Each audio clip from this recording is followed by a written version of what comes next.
If you want dinner, lick it off the floor, my son-in-law mocked me after knocking my plate down while making a toast at dinner. The entire room went silent. 20 of his wealthy investors watched as the food stained my only good suit. I did not yell. I did not cry. I simply stood up, adjusted my coat, looked him in the eye, and said 3 words that left him completely terrified. The next day, I did something even worse. My name is Archie King. To my son-in-law Brad, I am just a retired postman driving a rusted Ford truck. He thinks I am a charity case he has to tolerate. He has no idea that the mansion he lives in belongs to a trust I control. He has no idea that the company he is trying to impress was founded by me 40 years ago. And he certainly has no idea that the credit card he just tried to use to pay for his arrogance is about to be declined. Before I continue this story, let me know where you are watching from in the comments below. Hit like and subscribe if you have ever had to stand up to family who underestimated your worth. The crystal chandelier above the dining table cost more than the house I grew up in. We were in the Hamptons, sitting in a dining room that smelled of fresh lilies and old money. Brad sat at the head of the table, radiating the kind of arrogance that only comes from people who spend money they have not earned. He was wearing a tuxedo that was too tight and a watch that was too big. I sat at the far end of the table near the kitchen door. I was wearing my gray suit, the one I bought at Sears 5 years ago. It was clean, but the elbows were shining from wear. Beside me, my daughter Caroline kept her head down. She looked tired. Her designer dress could not hide the fact that she had lost too much weight recently. She nervously arranged her silverware, trying to make herself invisible. Brad was holding court. He had a glass of champagne in one hand, and he was gesturing wildly with the other, a phone. He was telling a story about a real estate deal he supposedly closed last week. I knew for a fact he had not closed it because I read the financial reports of every major transaction in the state, but I said nothing. I just cut my chicken and tried to eat quietly. "You have to be a shark in this business," Brad announced, his voice booming off the marble walls. "You eat or you get eaten. That is why I am sitting here, and the losers are out there." The guests laughed politely. They were a mix of potential investors and local socialites, people Brad was desperate to impress. He needed their money. I could smell his desperation under his expensive cologne. He had leveraged everything he had on a new development project that was currently stalled. He needed $2 million by Monday, or he was finished. I reached for my water glass. My hand shook slightly. It was a tremor I had developed recently, not from age, but from holding back my anger for too long. My elbow bumped my fork. It clattered onto my porcelain plate. The sound was not loud, but in that room it sounded like a gunshot. Brad stopped talking mid-sentence. The silence that followed was instant and suffocating. He turned his head slowly to look at me. His face flushed with irritation. "Archie," Brad said, using my first name without any respect. "Can you not disrupt my dinner for 5 minutes?" "I am sorry, Brad," I said quietly, reaching to pick up the fork. It slipped. He did not let it go. He stood up, swaying slightly. He had been drinking since noon. He walked down the length of the table. The guests shifted uncomfortably in their chairs. Caroline reached out and touched his arm. "Brad, please," she whispered. "Don't." He shook her off like she was a fly. He stopped right behind my chair. He loomed over me. "You are embarrassing me," Brad hissed. "I invite these important people here. I pay for this food. I let you sit at my table, and you make noise like a clumsy child." I gripped the edge of the table, the edge of Tauta. I realized then that he wanted a show. He wanted to demonstrate his dominance to his investors. He wanted to show them he was the alpha male who could kick a dog and make it whimper. "I am just eating my dinner, Brad," I said, keeping my voice even. "Go back to your seat." That was the wrong thing to say. His eyes narrowed. He grabbed the edge of my plate. "You want your dinner?" he asked. With a violent jerk, he flipped the plate. The chicken, the potatoes, and the heavy porcelain crashed onto the marble floor. Sauce splattered onto my shoes. The noise was deafening. A piece of the plate spun and hit the leg of the investor sitting next to me. There was a collective gasp from the room. Caroline covered her mouth with her hand. "If you want dinner, lick it off the floor," Brad shouted, pointing at the mess. "That is where you belong, Archie. On the floor. In fact, this floor is cleaner than that rat-hole apartment you live in. Maybe you should thank me." He looked around the room expecting applause. He expected them to laugh, but nobody laughed. They looked down at their plates or studied the ceiling. Even these sharks knew there was a line, and Brad had just sprinted across it. My heart was hammering against my ribs, but my mind was crystal clear. It was a clarity I had not felt in years. For 5 years, I had played the part of the poor, retired father-in-law. I did it because I wanted Caroline to have a normal life. I wanted to see if Brad could build something on his own without my shadow looming over him. I had tolerated his insults. I had tolerated his financial incompetence. But I would not tolerate this. I pushed my chair back. The legs scraped against the floor. I stood up. I am 6 feet tall, and even at 70, I still have the broad shoulders of a man who used to load cargo ships before he owned them. I took my napkin and calmly wiped a speck of sauce from my sleeve. I looked at Caroline. She was crying silently, tears ruining her makeup. She did not look at me. She was too ashamed. Then I looked at Brad. He was smirking, waiting for me to apologize or to bend down and clean it up. "Lease is terminated," I said. My voice was not loud, but it carried to every corner of the room. Brad frowned, confusion clouding his drunk eyes. "What are you babbling about, old man? Sit down." I did not repeat myself. I did not explain. I turned and walked toward the door. "Where are you going?" Brad yelled after me. "You walk out that door, Archie, and do not bother coming back. You hear me? I am done supporting you." I kept walking. I passed the shocked guests. I passed the catering staff who were staring with wide eyes. I walked out the front door of the mansion I had bought 5 years ago under the name of a shell company. I walked past Brad's leased BMW and Caroline's Mercedes. I climbed into my 2005 Ford F-150. The engine roared to life with a familiar rattle. As I backed out of the driveway, I saw Brad in the window, gesticulating wildly to his guests, trying to spin the moment into a joke. He had no idea that the roof over his head was about to disappear. He had no idea that the ground he was standing on had just shifted. I did not drive back to my small apartment in Queens. That life ended the moment that plate hit the floor. I drove west toward the city. The lights of the highway blurred as I formulated the next steps. I felt a strange sensation in my chest. It was not sadness. It was relief. The masquerade was over.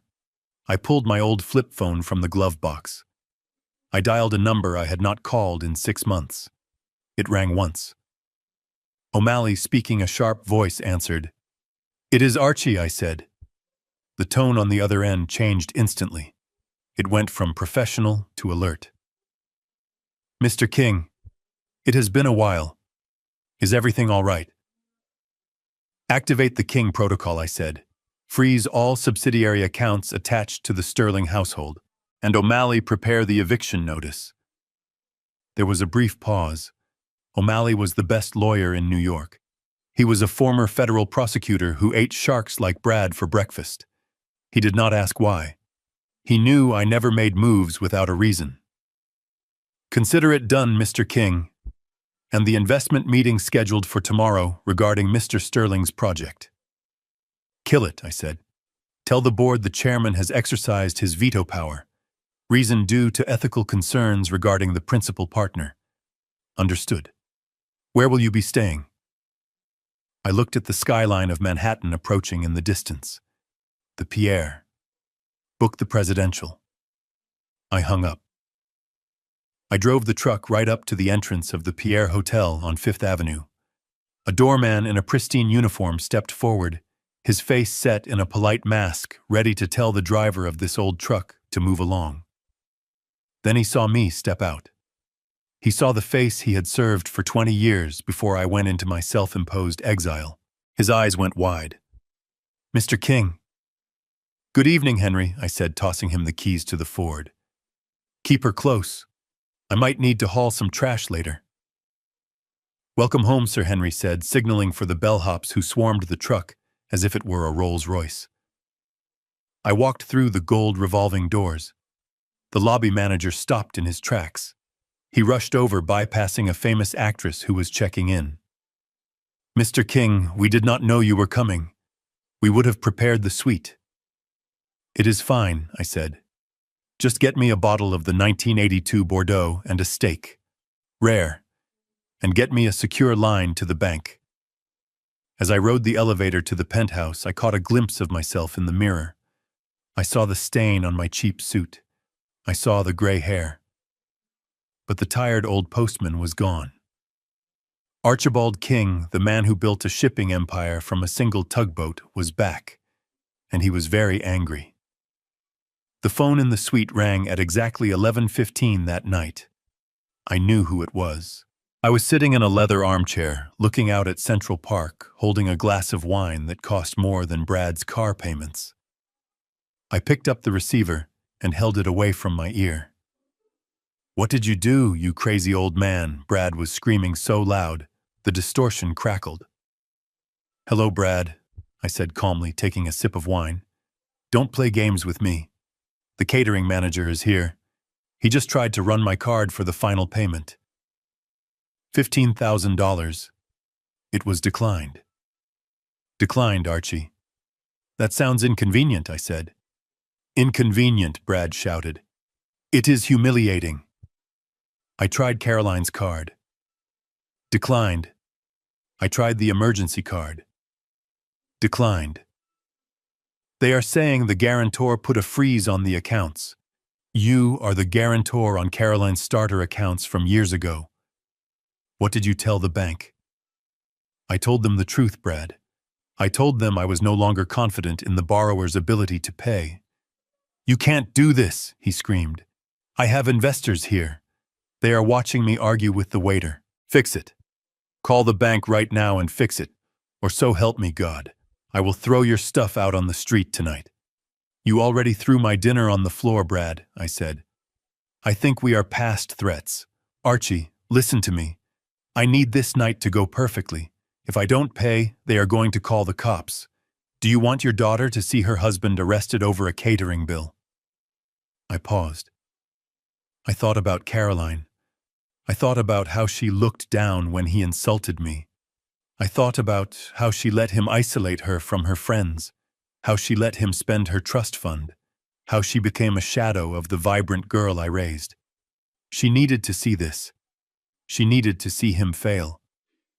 "She has seen worse," I said. "She sees you every day." "You are senile," Brad spat. "You are a bitter, confused old man. Tomorrow morning I am taking Caroline to the bank and we are going to override you. We are going to take legal guardianship, Archie. You obviously can't handle your own affairs anymore." I almost laughed. He was falling right into the trap. He thought he was fighting a skirmish, but he had just walked into a minefield. "You can try Brad," I said. "But right now you have a bill to pay. I suggest you start washing dishes." I hung up the phone. I unplugged it from the wall. I finished my wine and went to sleep in the finest bed in New York while my son-in-law faced the music. The next morning I woke up at 6. I did not need an alarm. My body was humming with adrenaline. I ordered coffee and a newspaper. I did not look at the missed calls on my cell phone. There were dozens of them. At 8 o'clock I put on a fresh suit that O'Malley had sent over. It was a Brioni tailored perfectly. I tied the silk tie. I looked in the mirror. The transformation was complete. The disguise was off. I checked my email on the secure tablet O'Malley had provided. The report from the private investigator was at the top. I had commissioned it months ago, hoping I would never have to use it. I opened it. It was worse than I thought. Brad wasn't just bad with money. He was a criminal. He had been forging Caroline's signature on loan documents. He had been siphoning money from the construction loans to pay for his gambling debts in Atlantic City. And he had a second apartment in the city listed under a woman's name I did not recognize. I felt a cold fury settle in my stomach. This wasn't just about disrespect anymore. This was about saving my daughter from a predator. I called O'Malley. "Is the meeting set?" I asked. "Yes," Mr. King O'Malley replied.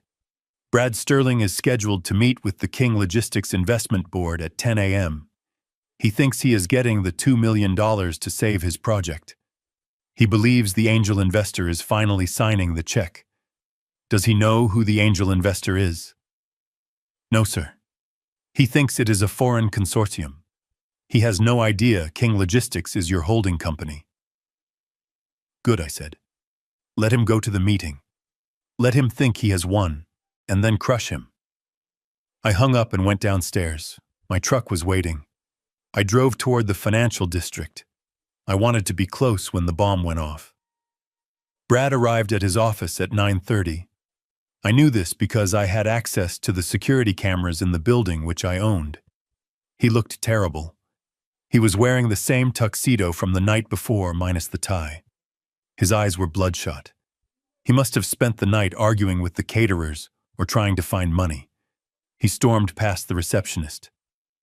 "Get me coffee," he barked. "And if it is cold, like yesterday, you are fired." He went into his office and slammed the door. He was pacing. I watched him on the feed on my phone.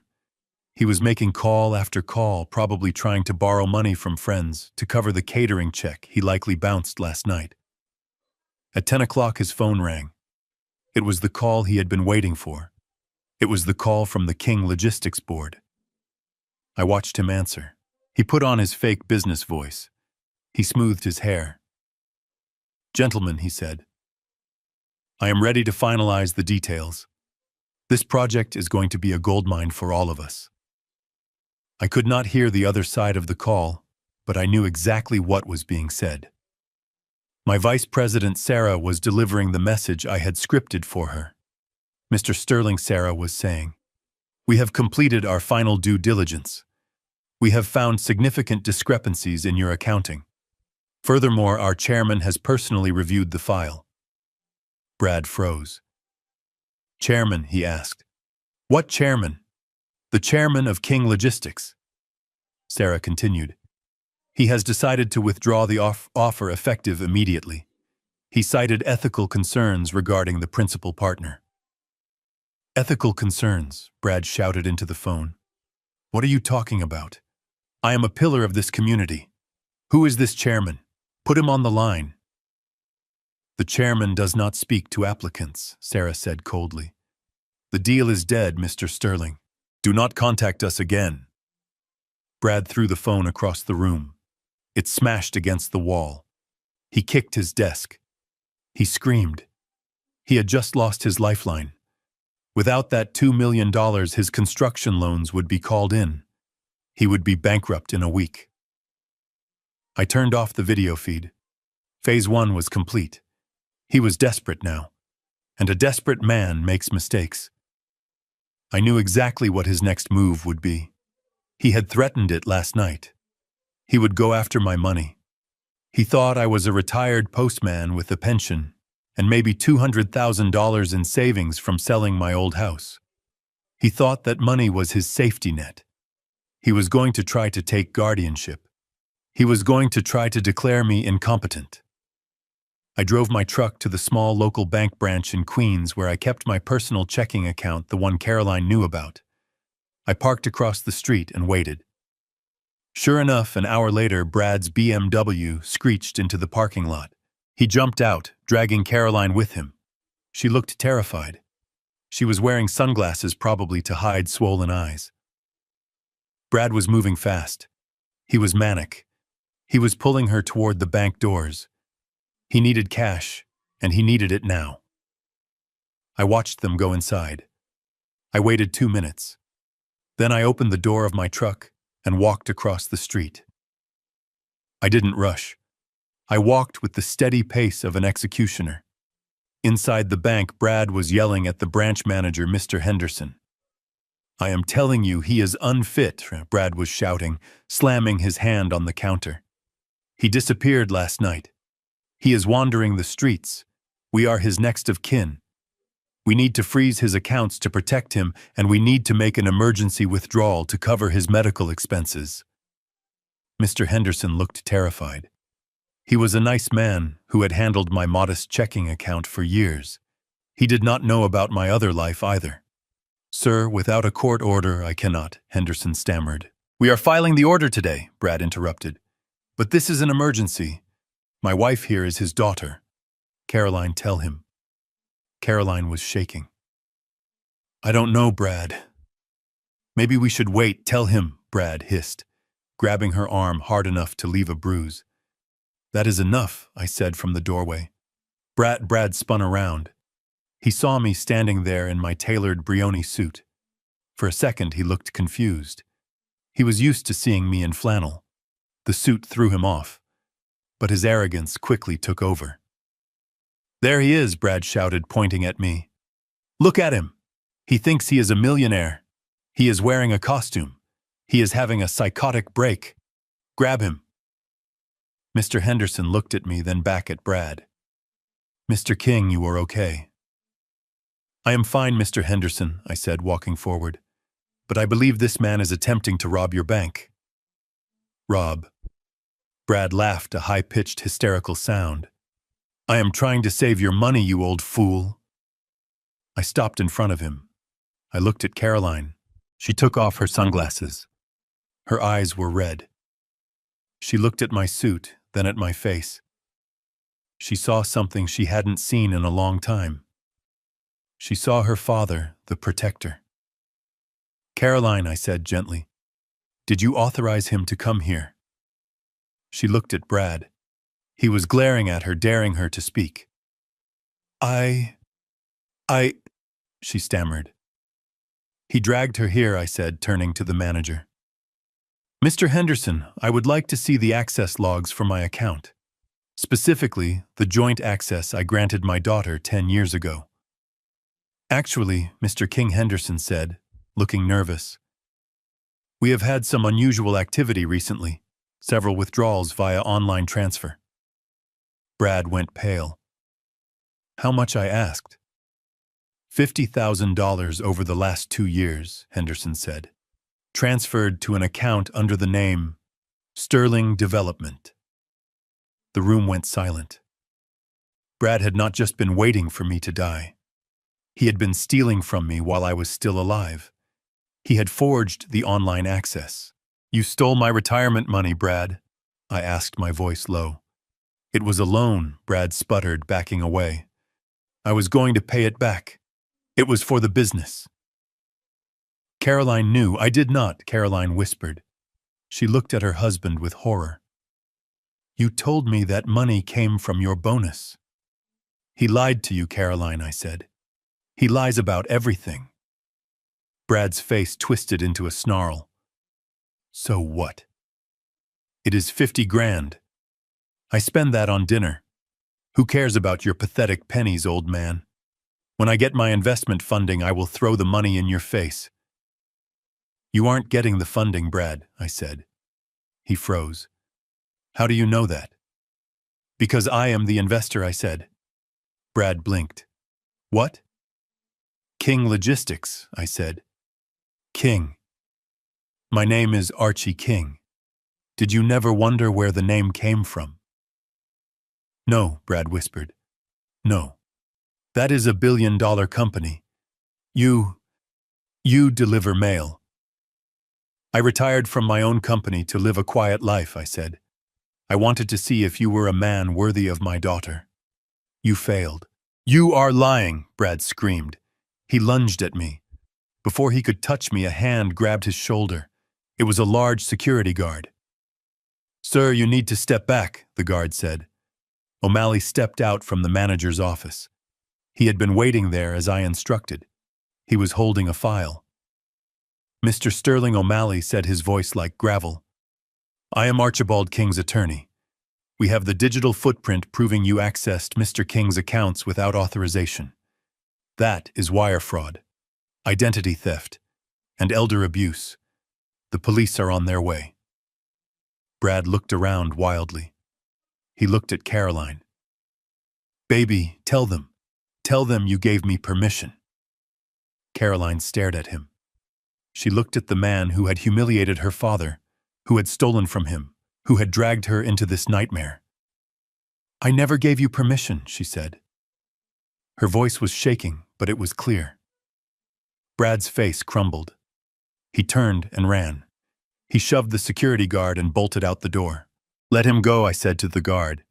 "He has nowhere to run." I turned to Caroline. She collapsed into my arms, sobbing. "I am so sorry, Dad," she cried. "I didn't know. I am so sorry." I held her tight. I smoothed her hair just like I did when she was a little girl. "It is over now, sweetheart," I said. "Let's go home." But the war wasn't over yet. Brad was a rat, and rats bite when they are cornered. He wasn't going to disappear quietly. He was heading back to the only place he felt safe. The mansion in the Hamptons. My mansion. I looked at O'Malley. "Execute the eviction," I said. "I want him on the curb before sunset." O'Malley nodded. "The sheriff is already en route." I walked Caroline out to my truck. I opened the door for her. "Where are we going?" she asked, wiping her eyes. "To get your things," I said. "You are not staying in that house with him, not for one more night." We drove in silence for a while. Caroline stared out the window, watching the city pass by. "Dad," she said softly, do you really own King Logistics?" "I do," I said. "Why didn't you tell me?" "Because money changes people, Caroline," I said. "I saw what it did to my friends. I saw what it did to your mother's family. I wanted you to be loved for who you are, not for what you can buy. I thought Brad might be different if he thought we were normal folks." "He never loved me," she whispered. "He loved the idea of me, and when he couldn't control me, he used me." We pulled up to the gates of the Hamptons estate. There were 2 police cruisers in the driveway. The front door was open. Brad was on the front lawn screaming at a police officer. He was holding a golf club, waving it around. "This is my house," he was yelling. "You can't kick me out. I have rights, squatters' rights." The sheriff, a man I had known for 20 years, stepped forward. "Mr. Sterling, this isn't a squat. You signed a lease agreement 5 years ago. A lease that clearly states the owner can terminate tenancy immediately upon evidence of criminal activity or failure to pay the nominal rent. You haven't paid the $1 rent in 6 months. And we have a report of assault." "Assault," Brad screamed. "Who did I assault?" "You assaulted me," I said, stepping out of the truck. Brad spun around. He saw me. He saw Caroline. "Caroline, tell them to leave," he shouted. "Tell them this is our house." Caroline stepped out of the truck. She stood next to me. She looked at the man she had married. He looked pathetic. A small man in a big suit yelling at the world because he couldn't cheat his way out of this one. "It isn't our house, Brad," she said. "It never was." Brad's face turned purple. "You traitor! You useless!" He raised the golf club and took a step toward her. The sheriff didn't hesitate. He tackled Brad to the ground. The golf club flew into the bushes. 2 deputies swarmed him. I heard the click of handcuffs. Brad was screaming obscenities into the grass. "Get him off my property," I said. They dragged him to the cruiser. He was kicking and spitting. As they shoved him into the back seat, he locked eyes with me. "This isn't over, old man," he screamed. "I will sue you. I will destroy you. I will tell everyone who you really are." "You do that, Brad," I said. "You tell them." They drove him away. The silence returned to the estate. The ocean breeze rustled the trees. Caroline looked at the house. "I don't want anything from inside," she said. just my clothes and my mother's jewelry. We can burn the rest if you want, I said. She managed a weak smile. Let's just donate it. We spent the afternoon packing her life into boxes. It was sad work, but it was necessary. By sunset, the house was empty of everything that mattered. But Brad wasn't done. I knew him. He was a narcissist. He couldn't accept defeat. He would try one last Hail Mary. 2 days later, I saw the announcement. The State Entrepreneur Gala. It was the biggest event of the year for the business community. Brad had been bragging for months that he was going to be the keynote speaker, that he was going to be on the cover of the magazine. I knew he was out on bail. I knew he would be there. He would try to find a new victim, a new investor. He would try to spin a story about how he was the victim of a crazy father-in-law. I called O'Malley. Get me a table at the gala, I said. Front row. But sir, the tickets are sold out. Buy the event, I said. Become the diamond sponsor. King Logistics needs a little publicity. O'Malley laughed. Yes, sir. The night of the gala, the ballroom was packed.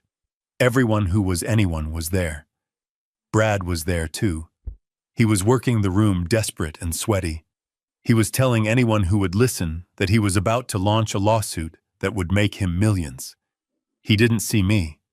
I was backstage. When the time came for the keynote, Brad rushed the stage. He wasn't the scheduled speaker anymore. The organizers had tried to cancel him, but he grabbed the microphone before anyone could stop him. Ladies and gentlemen, he shouted, his voice cracking. You all know me. I am a victim of a massive fraud orchestrated by my wife's family. The crowd murmured. He was making a scene. They tried to ruin me, he yelled, pointing at the camera that was live streaming the event. But I am still standing. I am looking for a partner who believes in justice, who believes in vision. The lights in the ballroom suddenly dimmed. The giant screen behind Brad flickered. The logo he had projected there, Sterling Development, disappeared. It was replaced by a massive golden lion. The logo of King Logistics. A voice boomed over the speakers. Ladies and gentlemen, please welcome your host and diamond sponsor, the founder of King Logistics, Archibald King. Brad froze. He looked at the screen. He looked at the wings of the stage. I walked out. I was wearing my tuxedo. I walked to the center of the stage. Brad looked like he had seen a ghost. He couldn't move. I reached out and took the microphone from his hand. He didn't resist. Thank you for that entertainment, I said to the crowd. I turned to Brad. The spotlight hit us both. You are looking for a partner, Brad, I asked. He couldn't speak. He was shaking. I am afraid you are unemployed, I said. You see those 3 subsidiary companies you consult for? I bought them this morning. You are fired. The crowd gasped. And regarding your lawsuit, I continued. You might want to save your money for a criminal defense attorney. Because while you were giving this speech, the forensic accountants finished their audit of the project funds. You embezzled $200,000, Brad. I pointed to the side of the stage. 2 police officers stepped out from the shadows. Brad looked at me. His eyes were wide with terror. He looked at the crowd. He saw their faces. He saw the disgust. He saw the end of his life. Archie, please, he whispered. The microphone caught it. Please, bail me out. I will do anything. I looked at him. I looked at the man who had mocked me, who had hurt my daughter, who had thrown my food on the floor. You want me to bail you out? I asked. He nodded frantically, tears streaming down his face. Yes, yes. I leaned in close. Lick it off the floor, I said. I dropped the microphone. It hit the stage with a thud that echoed like a gavel. I walked off stage as the police took him away. I didn't look back. 6 months later, I was sitting on the porch of my old house in Queens. It wasn't a mansion, but it was home. The sun was setting over the neighborhood. Caroline was inside cooking dinner. She was laughing on the phone with a friend. It was a sound I hadn't heard in years. She was working for the charitable foundation I had started. She was happy. I took a sip of my beer, a cheap domestic. It tasted better than any champagne. People say money can't buy happiness. They are right. But money can buy a broom to sweep the trash out of your life. And to me, that is close enough. I sat in the back of my darkened SUV parked 2 blocks away from the Sterling Development offices, monitoring the security feed on my tablet. I own the building. I bought it through a shell corporation 8 years ago when the market bottomed out. Brad had always bragged about his prime location in the financial district, about the view from the 30th floor that proved he was a master of the universe. He never knew that every month he wrote a rent check. It was deposited directly into a trust fund I had set up for my future grandchildren. He was a tenant in a cage I had built, and he was about to find out that the lock had just clicked shut. It was 9:15 in the morning. Brad burst through the glass double doors of his suite like a man escaping a fire. He looked terrible. The tuxedo shirt from the night before was unbuttoned at the collar, and his eyes were bloodshot pools of hungover rage. He had likely spent the night in his car or at a cheap motel because he was too cowardly to go home and face Caroline after the catering disaster. He carried the stench of stale champagne and desperation. His receptionist, a young woman named Jessica, looked up from her desk with a tentative smile. She was a good kid working 2 jobs to pay for night school. I had vetted her myself before Brad even interviewed her, ensuring he had competent support, even if he didn't deserve it. "Good morning, Mr. Sterling," she said, holding out a stack of messages. Brad didn't even slow down. He slapped the messages out of her hand. They scattered across the polished floor like confetti. "Don't speak to me," he barked, his voice cracking. "Where is my coffee? I told you to have it on my desk by 9. "I am sorry," Sir Jessica stammered, scrambling to pick up the papers. "I was just about to brew a fresh pot because you were late, and I didn't want it to get cold." "Late," Brad screamed, his face turning a violent shade of purple. "You are monitoring my arrival times now. You are judging me. I am the CEO of this company. I answer to no one." He loomed over her. He was projecting all his humiliation from the night before onto this innocent girl. He needed to feel big again. He needed to crush someone because I had crushed him. "You are fired," Brad shouted, pointing at the elevators. "Get your things, get out! If you are not gone in 5 minutes, I am calling security to drag you out." Jessica stood there, stunned, tears welling in her eyes. "But sir, my tuition payment is due next week. I need this job." "Not my problem," Brad spat. "You are incompetent, just like my father-in-law. Useless dead weight. Get out." I watched on the screen, my knuckles white as I gripped the tablet. He had just fired the only person in that office who actually did any work. I made a mental note to have O'Malley contact Jessica within the hour, to offer her a position at King Logistics with a full scholarship. But for now, I let the scene play out. Brad stormed into his private office and slammed the door so hard the glass walls rattled. He went straight to his liquor cabinet, pouring himself 3 fingers of scotch. It was 9:20 in the morning. He downed it in one gulp and slammed the glass onto his mahogany desk. He started pacing. I could see him muttering to himself, rehearsing his lines. He checked his reflection in the window, smoothing back his disheveled hair, trying to put the mask of success back on. He checked his watch. Then he checked his phone. Then he checked his watch again. He was waiting for the call. The call from the angel investor. The call from KL Holdings. He believed that at 10 o'clock sharp, a representative from a mysterious European consortium was going to wire $2 million into his operating account. In his delusional mind, that money was already his. It was the magic wand that would fix the bounced catering check, pay his past due lease on the Hamptons house, and silence the creditors who were breathing down his neck. At 9:58, he sat down in his leather executive chair. He put on a headset. He composed his face into a smile that looked painful. He was ready to beg, ready to charm, ready to lie. The phone on his desk rang at exactly 10 o'clock. I watched him answer. I switched the audio feed to listen in. Brad Sterling speaking, he said, his voice dropping an octave, trying to sound commanding.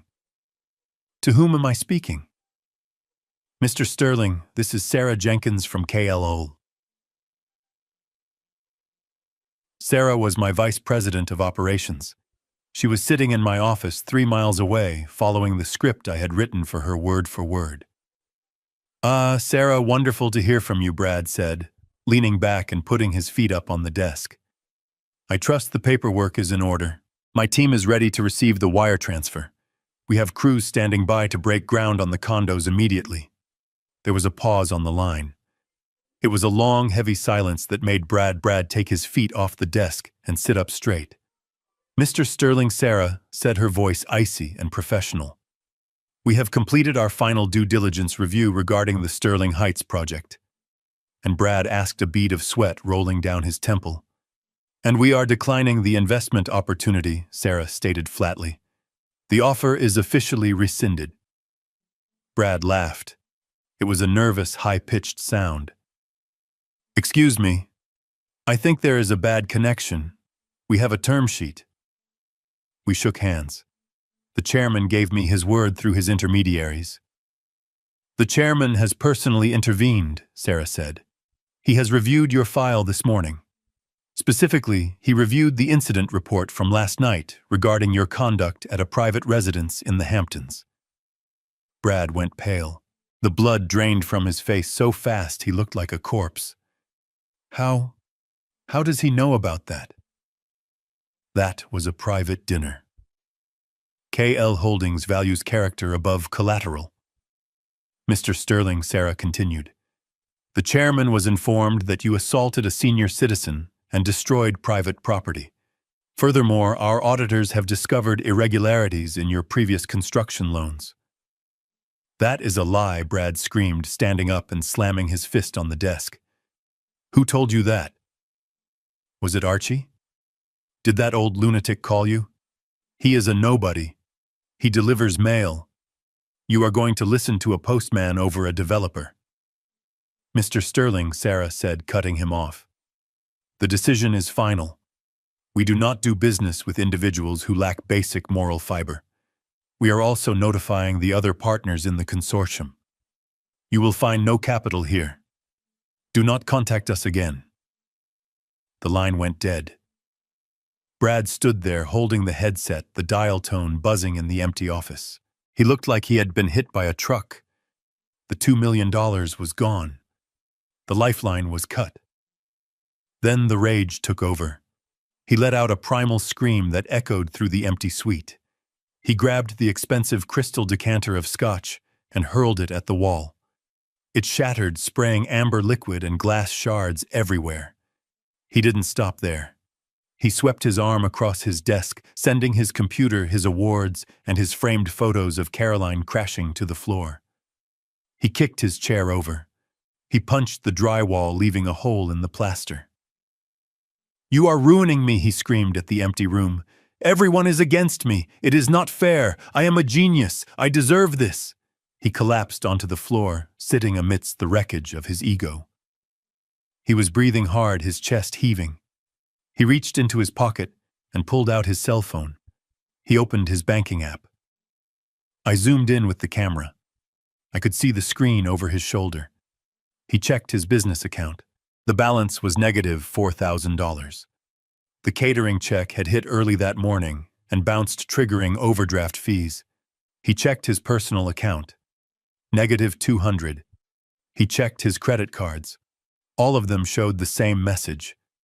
Account suspended. Contact guarantor. He was insolvent. He didn't have enough money to buy lunch, let alone pay the $15,000 catering bill that the police were likely investigating right now. He didn't have the money to pay the rent on this office, which was 10 days overdue. He sat there staring at the red numbers on his screen. The reality of his situation was finally crashing down on him. He wasn't a millionaire. He wasn't a mogul. He was a fraud who had run out of road. Then a look of dark realization crossed his face. He wiped the sweat from his forehead. His eyes narrowed. He wasn't looking at the past anymore, he was looking for a way out. A survival instinct kicked in, the instinct of a parasite looking for a new host. He scrolled through his contacts until he landed on a name. Caroline. He didn't call her. Instead, he opened his photos. He scrolled back years back to a photo of me and Caroline standing in front of my old house. He zoomed in on the house. It was modest, but he knew I owned it outright. He knew I had a pension. He knew I had a life savings account that I had barely touched in decades. He thought that account held maybe $200,000. To a man who owed millions, it was a drop in the bucket, but to a drowning man, it was a life raft. I saw him form the plan. I saw the gears turning in his desperate mind. He couldn't get the millions from the investors, so he would take the thousands from the old man. He would rationalize it. He would tell himself I owed him. He would tell himself I was senile and he was just protecting the family assets. He stood up, dusting the glass off his pants. He smoothed his hair again. The mania was back in his eyes. He grabbed his keys. He didn't look at the destruction he had caused. He walked out of the office, leaving the shattered glass and the hole in the wall behind him. I watched him go. I picked up my phone and dialed O'Malley. "He is on the move," I said. He took the bait. "He is going for the savings account." "Is the trap set?" O'Malley asked. "The bank manager is expecting him," I said, "and the police are on standby in the break room." I started the engine of my truck. I pulled out into traffic, keeping a safe distance behind Brad's BMW. He was driving fast, weaving through traffic, heading toward Caroline. He was going to use my daughter to steal my money. He had no idea that he wasn't driving toward a payout. He was driving toward the end of his life as a free man. I parked my truck down the street from the Hamptons estate and pulled up the security feed on my tablet. I had installed the cameras years ago, not to spy on them, but to ensure my daughter was safe. For a long time, I had only seen the mundane sadness of a loveless marriage. Today, I was watching a crime in progress. Brad stormed into the house like a hurricane. He didn't even close the front door. He walked straight into the living room where Carolyn was sitting on the edge of the sofa. She was still wearing her pajamas. Her eyes were swollen. She had probably been crying all morning about the scene at the dinner party.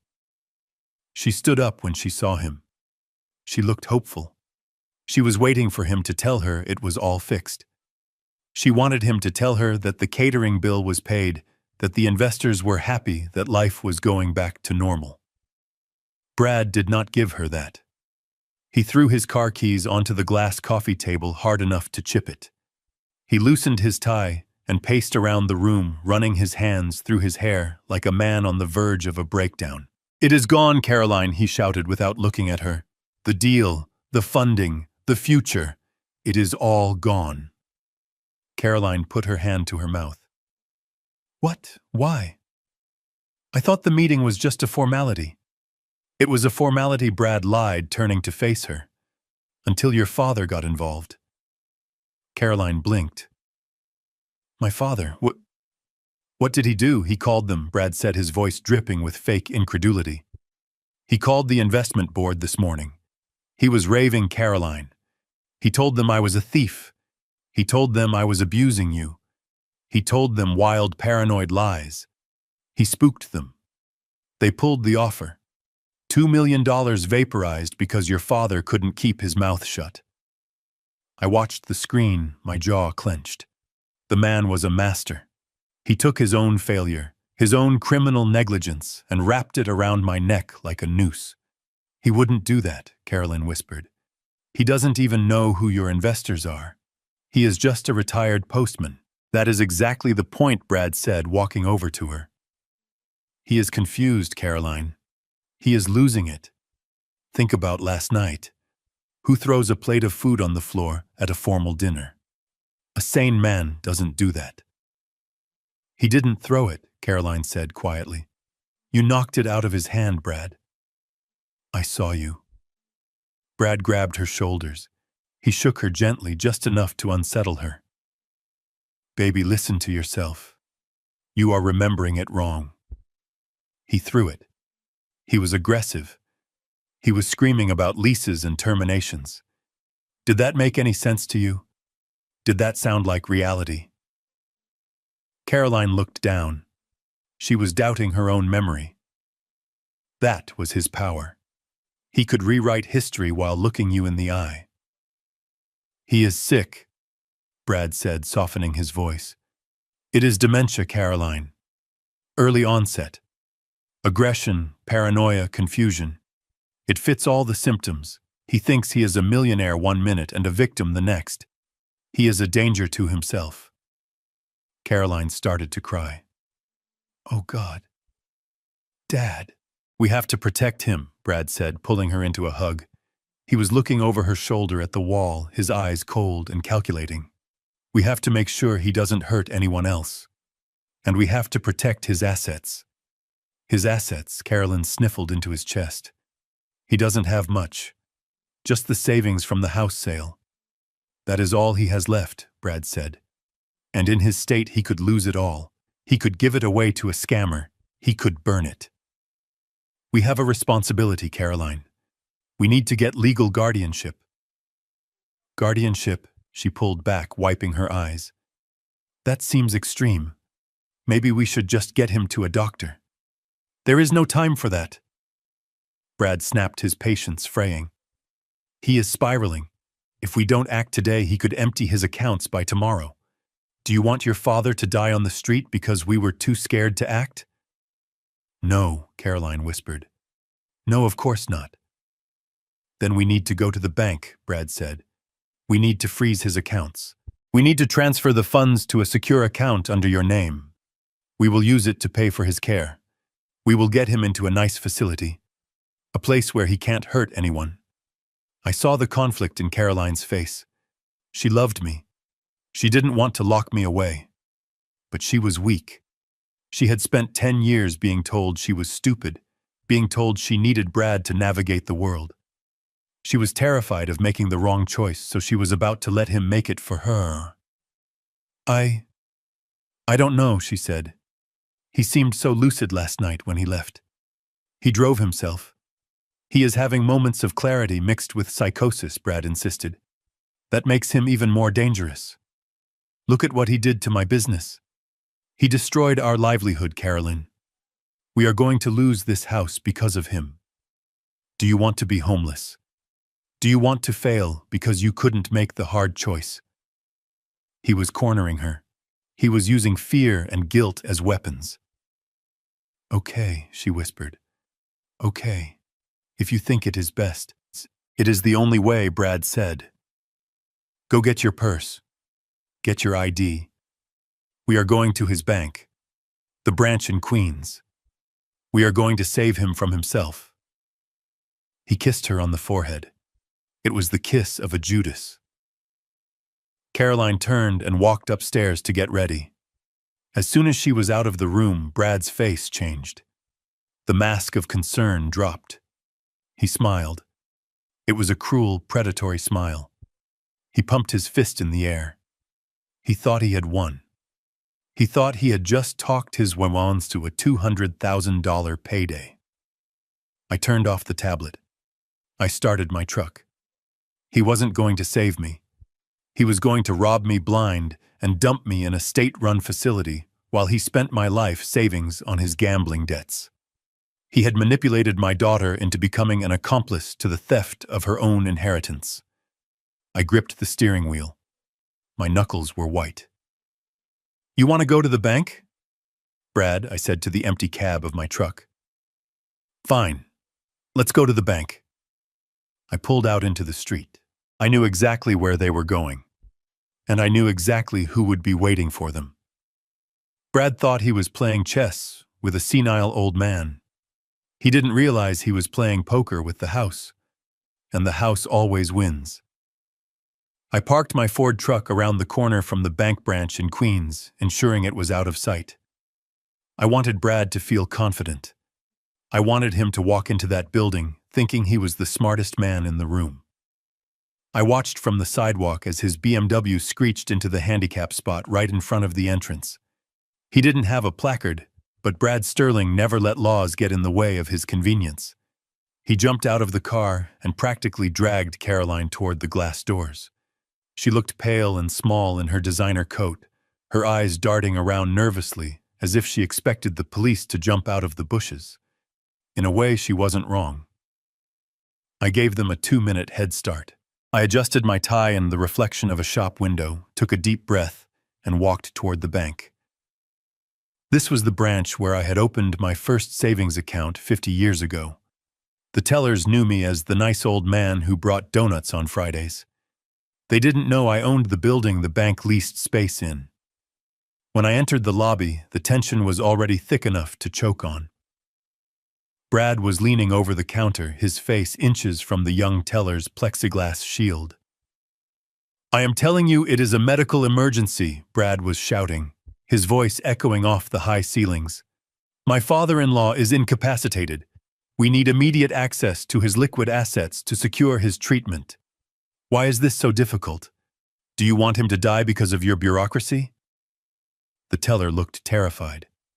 "Sir, I have explained that without a power of attorney on file." "Get me your manager," Brad interrupted, slamming his hand on the counter. "Get me Henderson, now, Mr. Henderson appeared from the back office right on cue. We had rehearsed this scenario just an hour ago. He smoothed his suit jacket and walked over with a calm, professional expression that I knew was hiding a lot of satisfaction. "Mr. Sterling Henderson," said, his voice steady. "Please lower your voice. You are disturbing the other customers." "I don't care about your customers," Brad spat, turning his aggression toward the manager. "I care about my wife's father, who is currently suffering a mental break. We need to transfer his savings to a conservatorship account immediately. Here is the paperwork." He thrust a crumpled stack of forms at Henderson. They were legal templates probably downloaded from the internet and filled out in Brad's jagged handwriting. Henderson didn't even look at the papers. "Mr. Sterling, given the sensitivity of this request and the significant amount of funds involved, we cannot handle this at the counter." Brad smirked. "Finally, someone with a brain. Let's go to your office then. Cut the check and we will be out of your hair." Henderson nodded. "Actually, we have prepared the VIP conference room for this meeting. Please follow me." Brad winked at Caroline. "See?" He whispered loud enough for me to hear from the vestibule. "You just have to push these little people. They always fold." Caroline didn't smile. She looked sick.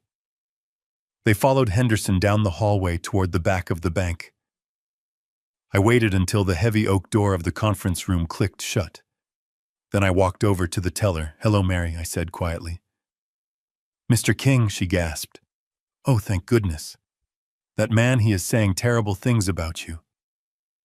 "I know, Mary," I said, giving her a reassuring smile. "Don't worry. He's about to have a very bad day." I walked down the hallway and stopped in front of the conference room door. I could hear Brad's voice through the wood, arrogant and demanding. I turned the handle and walked in. The room was silent for a second. Brad was standing at the head of the table, his hand resting on a leather portfolio. Caroline was sitting in a corner chair, looking at her hands. Henderson was standing by the window, and sitting at the far end of the table, calm as a statue, was O'Malley. He had a thick file folder open in front of him. Brad spun around when I entered. His eyes widened. "Archie," he said, a sneer curling his lip. "I didn't think you would wander in here." "How did you find us?" "Did you follow us?" I ignored him. I walked over to the empty chair next to O'Malley and sat down. I didn't say a word. I just folded my hands on the table and looked at him. "This is actually perfect," Brad said, letting out a harsh laugh. "You can sign the release forms yourself. It will save us the court fees." "Caroline, give him a pen." Caroline didn't move. She was staring at O'Malley. She recognized him. She had seen him on the news years ago when he was prosecuting mob bosses. "Brad." "Who is this guy?" she whispered. Brad looked at O'Malley dismissively. probably the bank's lawyer. Look, buddy, we don't need a lecture on protocol. Just give us the money.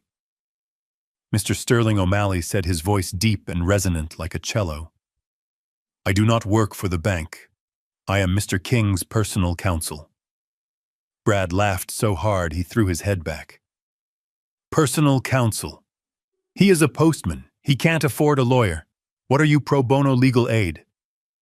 I am on retainer, Brad O'Malley said, and my hourly rate is considerably higher than the balance in your checking account. Brad stopped laughing. He looked from O'Malley to me, then back to O'Malley. The confidence in his eyes flickered.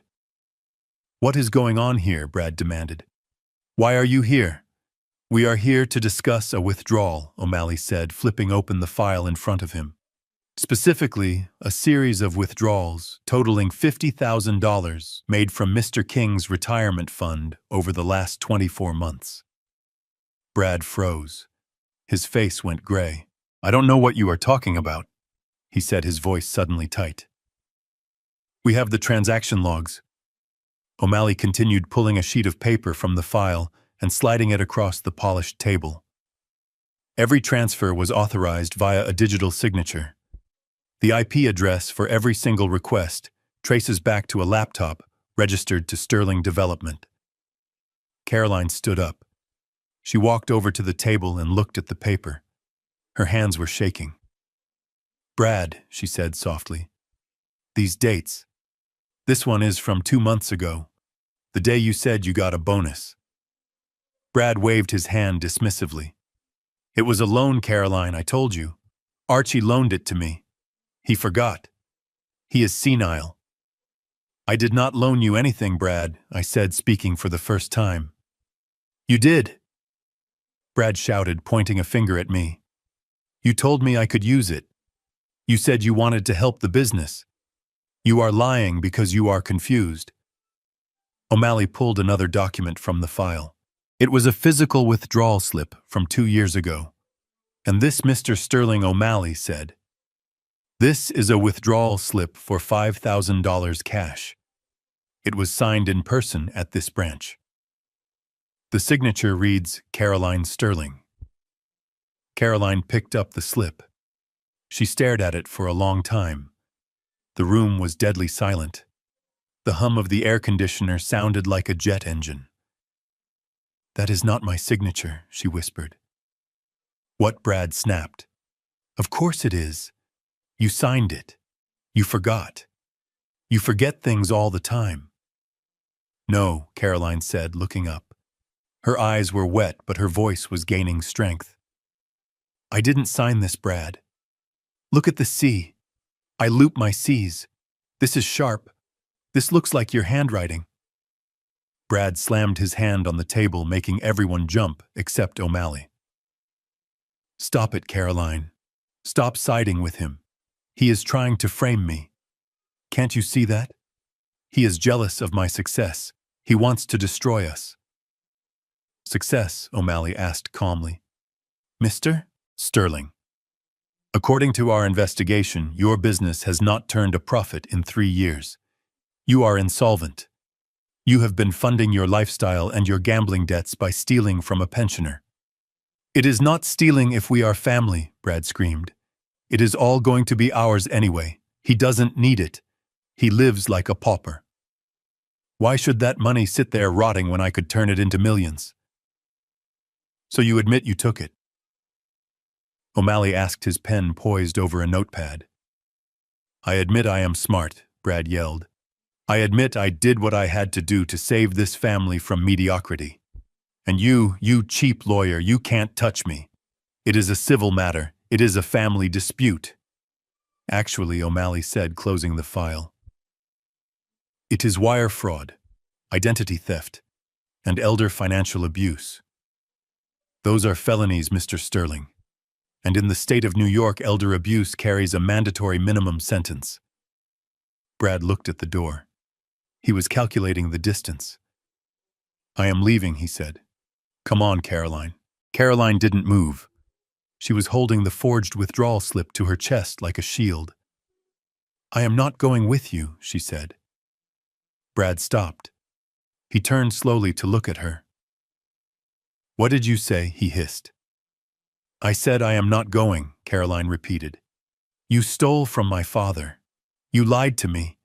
You made me think we were successful, but we were just thieves."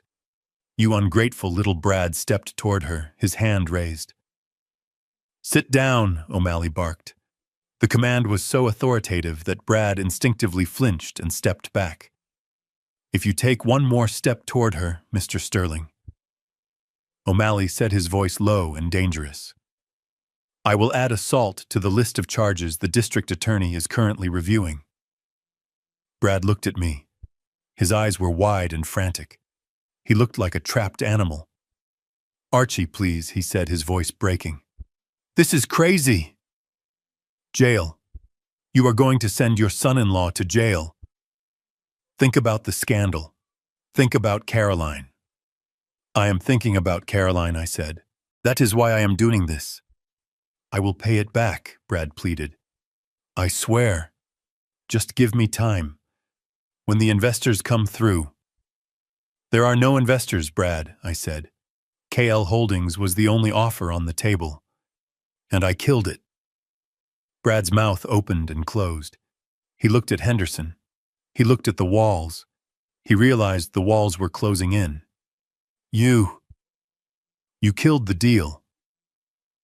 "I own KL Holdings, Brad." He staggered back until he hit the wall.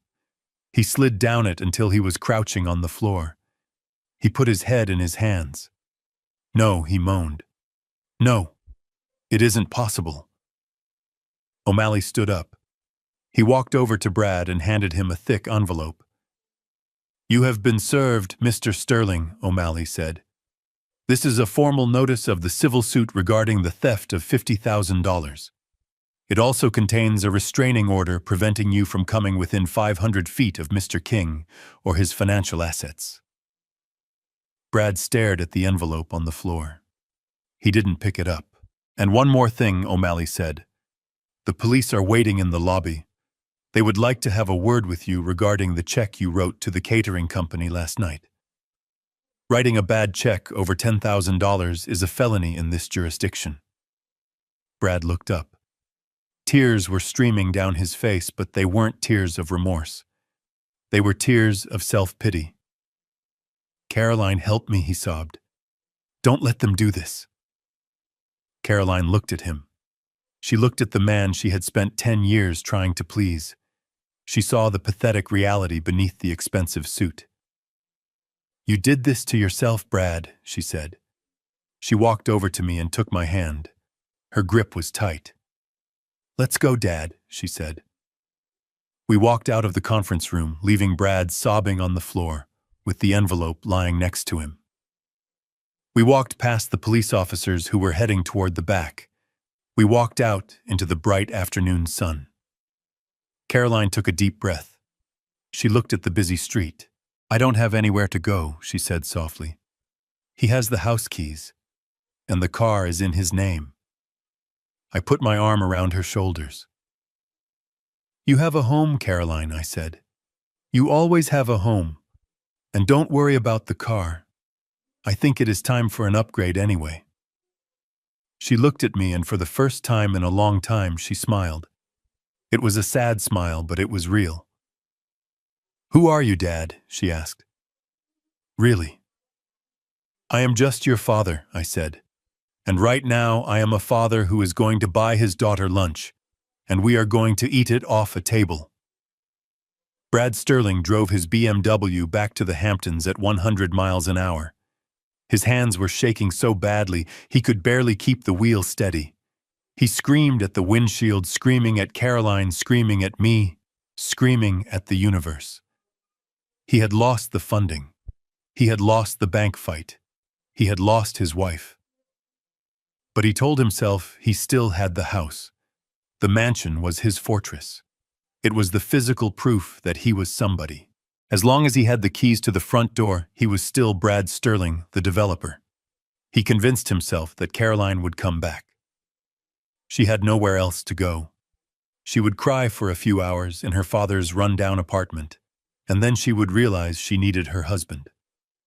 She needed the lifestyle he provided, even if that lifestyle was currently a house of cards doused in gasoline. He pulled into the long gravel driveway. The sight of the massive white pillars calmed him slightly. It was a beautiful house. It was a symbol of power. He parked the car and walked to the front door. He unlocked it and stepped into the cool, silent foyer. It smelled of expensive candles and sea salt. He went straight to the bar in the living room. He poured a vodka tonic, his third of the day. He paced the floor. "She will be back," he muttered to the empty room. "She has to come back. That old man cannot take care of her. He can barely take care of himself." He took a long drink. The alcohol burned, but it didn't numb the panic rising in his chest. He replayed the scene at the bank.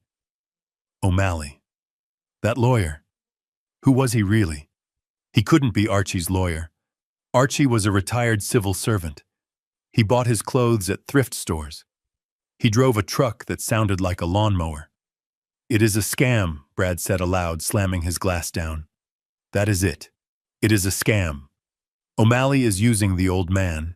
He is using Archie's identity to launder money or hide assets. That is why the accounts are in Archie's name.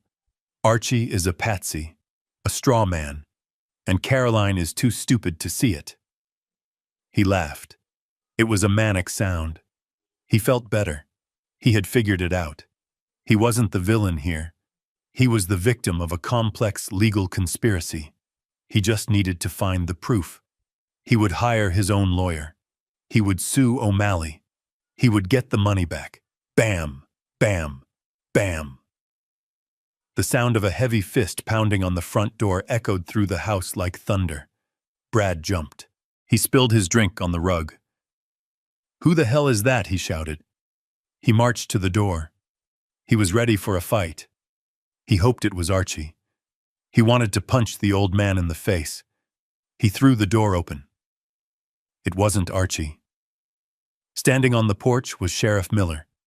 Behind him were 3 deputies, their hands resting on their belts. And parked in the driveway behind Brad's BMW were 2 police cruisers with their lights flashing silently. Sheriff Miller was a mountain of a man with a gray buzz cut and eyes that had seen everything. Brad knew him. He had met him at fundraisers. He had tipped him generously at the Christmas party, hoping to buy some goodwill for the speeding tickets he racked up. Sheriff Brad said, putting on his best charming smile, though it faltered at the edges. "What can I do for you? Is there a problem in the neighborhood?" "There is a problem right here," Mr. Sterling Miller said. His voice was not friendly. It was flat and official. Brad frowned. "Here, I don't understand." Miller pulled a folded document from his breast pocket. He snapped it open. "I am here to serve an order of immediate eviction," Miller said. Brad laughed. It was a reflexive, nervous reaction. "Eviction? Sheriff, come on! You have the wrong house. I have a lease. A 5-year lease. I am barely 2 years in." "The lease has been terminated," Miller said, handing him the paper. Brad snatched it. He scanned the legal jargon. His eyes darted across the page. Failure to pay rent, breach of contract, criminal activity on the premises. "This is garbage," Brad spat. "I pay my rent. Maybe I missed a month or 2, but the management company never complained. Who sent this? Who is the landlord? I want to talk to the owner." "You are holding the owner's declaration," Miller said. "Look at the signature line, Mr. Sterling." Brad looked down. He expected to see the name of the faceless LLC he wrote his checks to, Seaside Properties or Hampton's Holdings. Instead, he saw a name that made his stomach turn over.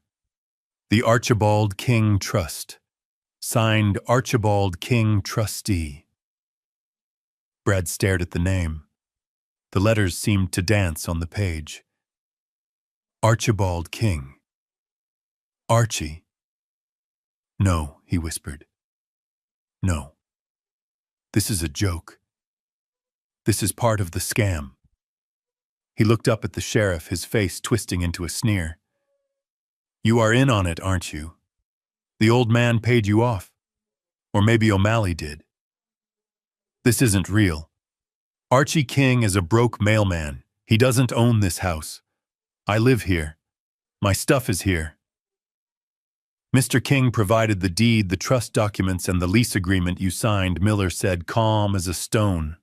It is all legal. You signed a contract with the Archibald King Trust 5 years ago. Did you never ask who Archibald King was? I thought it was just a name, Brad shouted, throwing the paper onto the porch. Like a brand name. Like McDonald's. I didn't think it was him. He lived in a shack in Queens. Why would he live there if he owned this? That is not my concern, Miller said. My concern is enforcing this order. The lease states that upon evidence of assault against the landlord, tenancy is revoked immediately. We have the report from the bank, Mr. Sterling, and the report from the gala. You are out. I am not going anywhere, Brad screamed. He backed into the foyer. This is my home. I have rights. You have to give me 30 days. It is the law. Squatters' rights. Something. Not with this lease, Miller said, stepping across the threshold. He loomed over Brad. And not when you haven't paid the rent. Rent, Brad laughed hysterically. It is $1 a month. $1. It was a formality.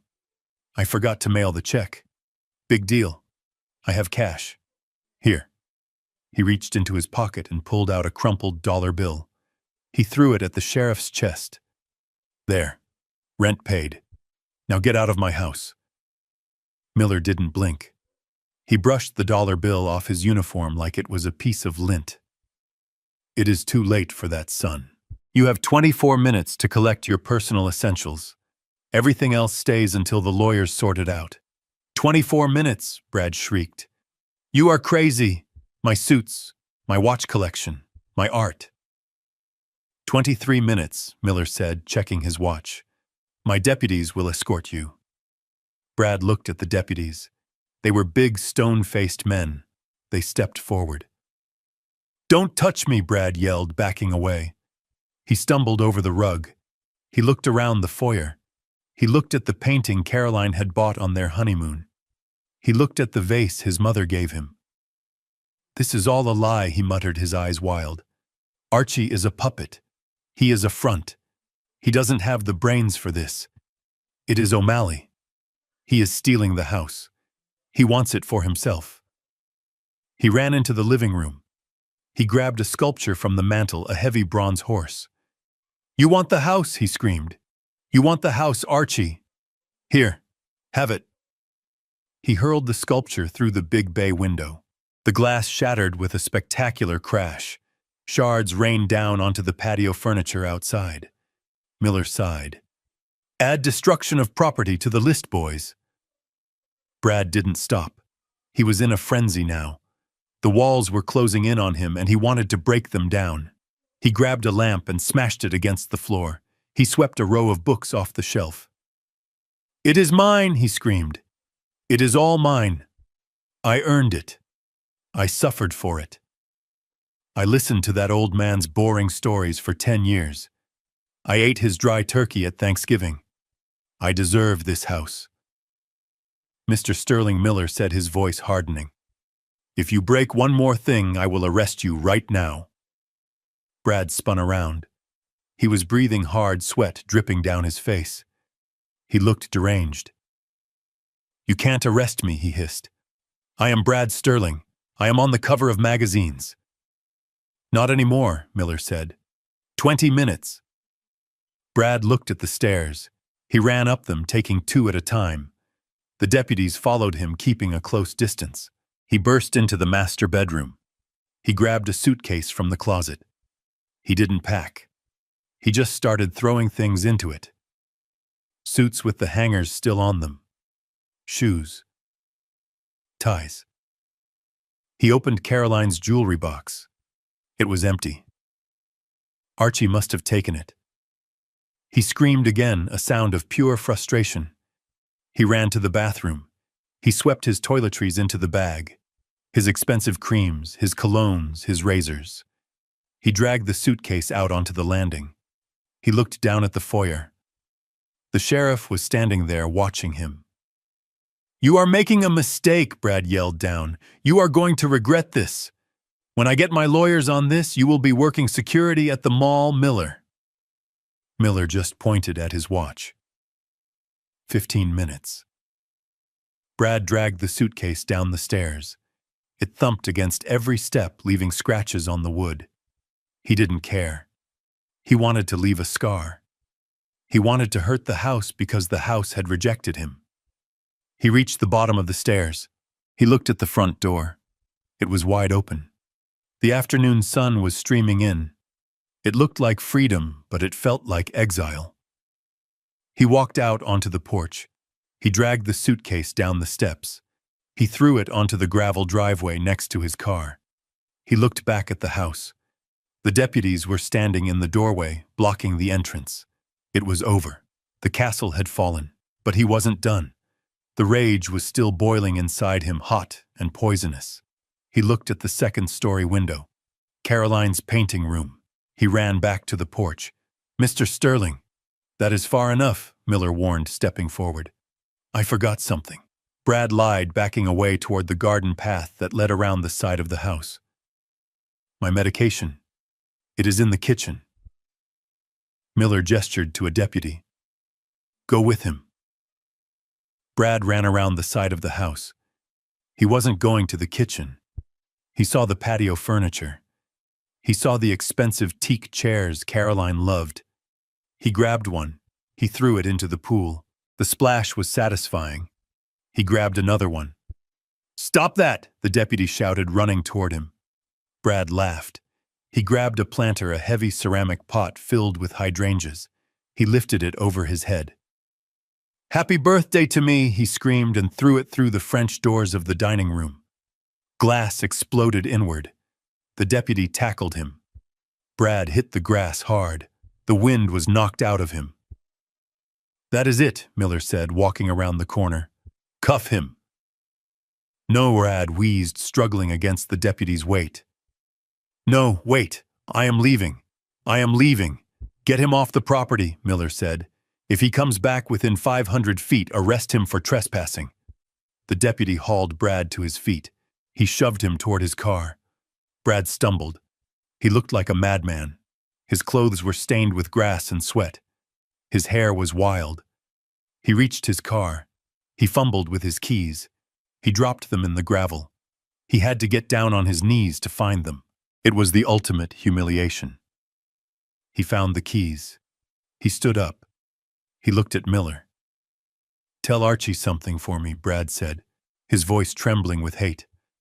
"Tell him he didn't win. He thinks he is smart. He thinks he is a king. He is nothing. And I am going to prove it. I am going to find out where he stole that money from, and I am going to send him to prison." "Goodbye, Mr. Sterling," Miller said. Brad got into his car. He slammed the door. He revved the engine. He peeled out of the driveway, spraying gravel everywhere. He almost hit one of the police cruisers on his way out. He drove down the street, his heart pounding, his vision blurred with tears of rage. He had nowhere to go. His credit cards were dead. His office was a crime scene. His wife was gone. But as he drove, a new thought formed in his mind. A thought that was twisted and desperate and perfect. The gala. The State Entrepreneur Gala was tonight. Everyone would be there. The press, the investors, the power players. Archie had humiliated him in private. Archie had humiliated him at the bank. Brad wiped his eyes. He smiled, a rictus of pure malice. He was going to go to the gala. He was going to get on that stage. And he was going to tell the world that Archibald King was a fraud, a thief, and a senile old man who was abusing his family. He would play the victim. He would cry. He would beg for help. And they would believe him. Because he was Brad Sterling. And he could sell anything. Even a lie. I sat in the back of the phantom black Bentley Flying Spur, the tinted windows rolling up the world like a dark curtain. For years, this car had sat in a climate-controlled garage in Manhattan, started once a week by a mechanic to keep the engine purring. I hadn't ridden in it since the day I walked away from the boardroom. Driving the Ford truck had been part of my penance, part of my disguise. But today, the disguise was burning. I had sent Caroline ahead in a town car I hired. She insisted she needed to face him one last time. She wanted closure. She wanted to look him in the eye without me standing there as a shield and ask him why. I didn't like it. My instinct was to lock her away in a tower until Brad was rotting in a cell. But O'Malley advised against it. "Let her see him," Mr. King O'Malley had said. "Let her see him when he has nothing left to hide behind. That is how she breaks the spell." So I followed a block behind, watching the GPS tracker on the town car. We were parked just down the road from the estate gates. Through the windshield, I saw the scene unfolding on the sidewalk. It was pathetic. It was tragic. And it was necessary. The sheriff's deputies had dumped Brad's hastily packed suitcases on the curb, outside the wrought iron gates. They were piled haphazardly expensive leather bags, sitting in the dirt, next to a fire hydrant. Brad was standing there pacing, like a caged tiger. He had taken off his jacket. His shirt was soaked with sweat. He was kicking at his own luggage, screaming into his phone, probably leaving voicemails for lawyers who wouldn't call him back. Caroline got out of the town car. She walked toward him slowly. She looked fragile in the afternoon light, her arms wrapped around herself as if she were cold. I tapped the partition. "Pull up closer, Henry, but keep the windows up." The Bentley glided forward, silent as a shark. We stopped 50 feet away. I could see them perfectly. I rolled the window down just an inch to hear. Brad saw her. He stopped pacing. For a second, I saw relief wash over his face. He thought she was there to save him. He thought she had brought the checkbook, the apology, the way back in. "Caroline, baby," he shouted, spreading his arms. "Thank God. You came back. I knew you would come back. Look at this. Look at what your father did to me. He humiliated me. He threw me out like trash." He tried to hug her. Caroline took a step back. She held up a hand. "Don't touch me, Brad," she said. Her voice was shaking, but it was audible. Brad stopped. His face hardened. "What is this? Are you still mad about the bank?" "That was a misunderstanding, Caroline. I was trying to protect the assets." "You stole from him," Caroline said. "You stole $50,000. "It was a loan," Brad snapped, waving his hand dismissively. "I told you. It doesn't matter. It is peanuts. When I get the lawsuit settlement, I will pay him back double. But right now we need to focus on us. We need to get a hotel. We need to strategize. Get your bags. Let's go."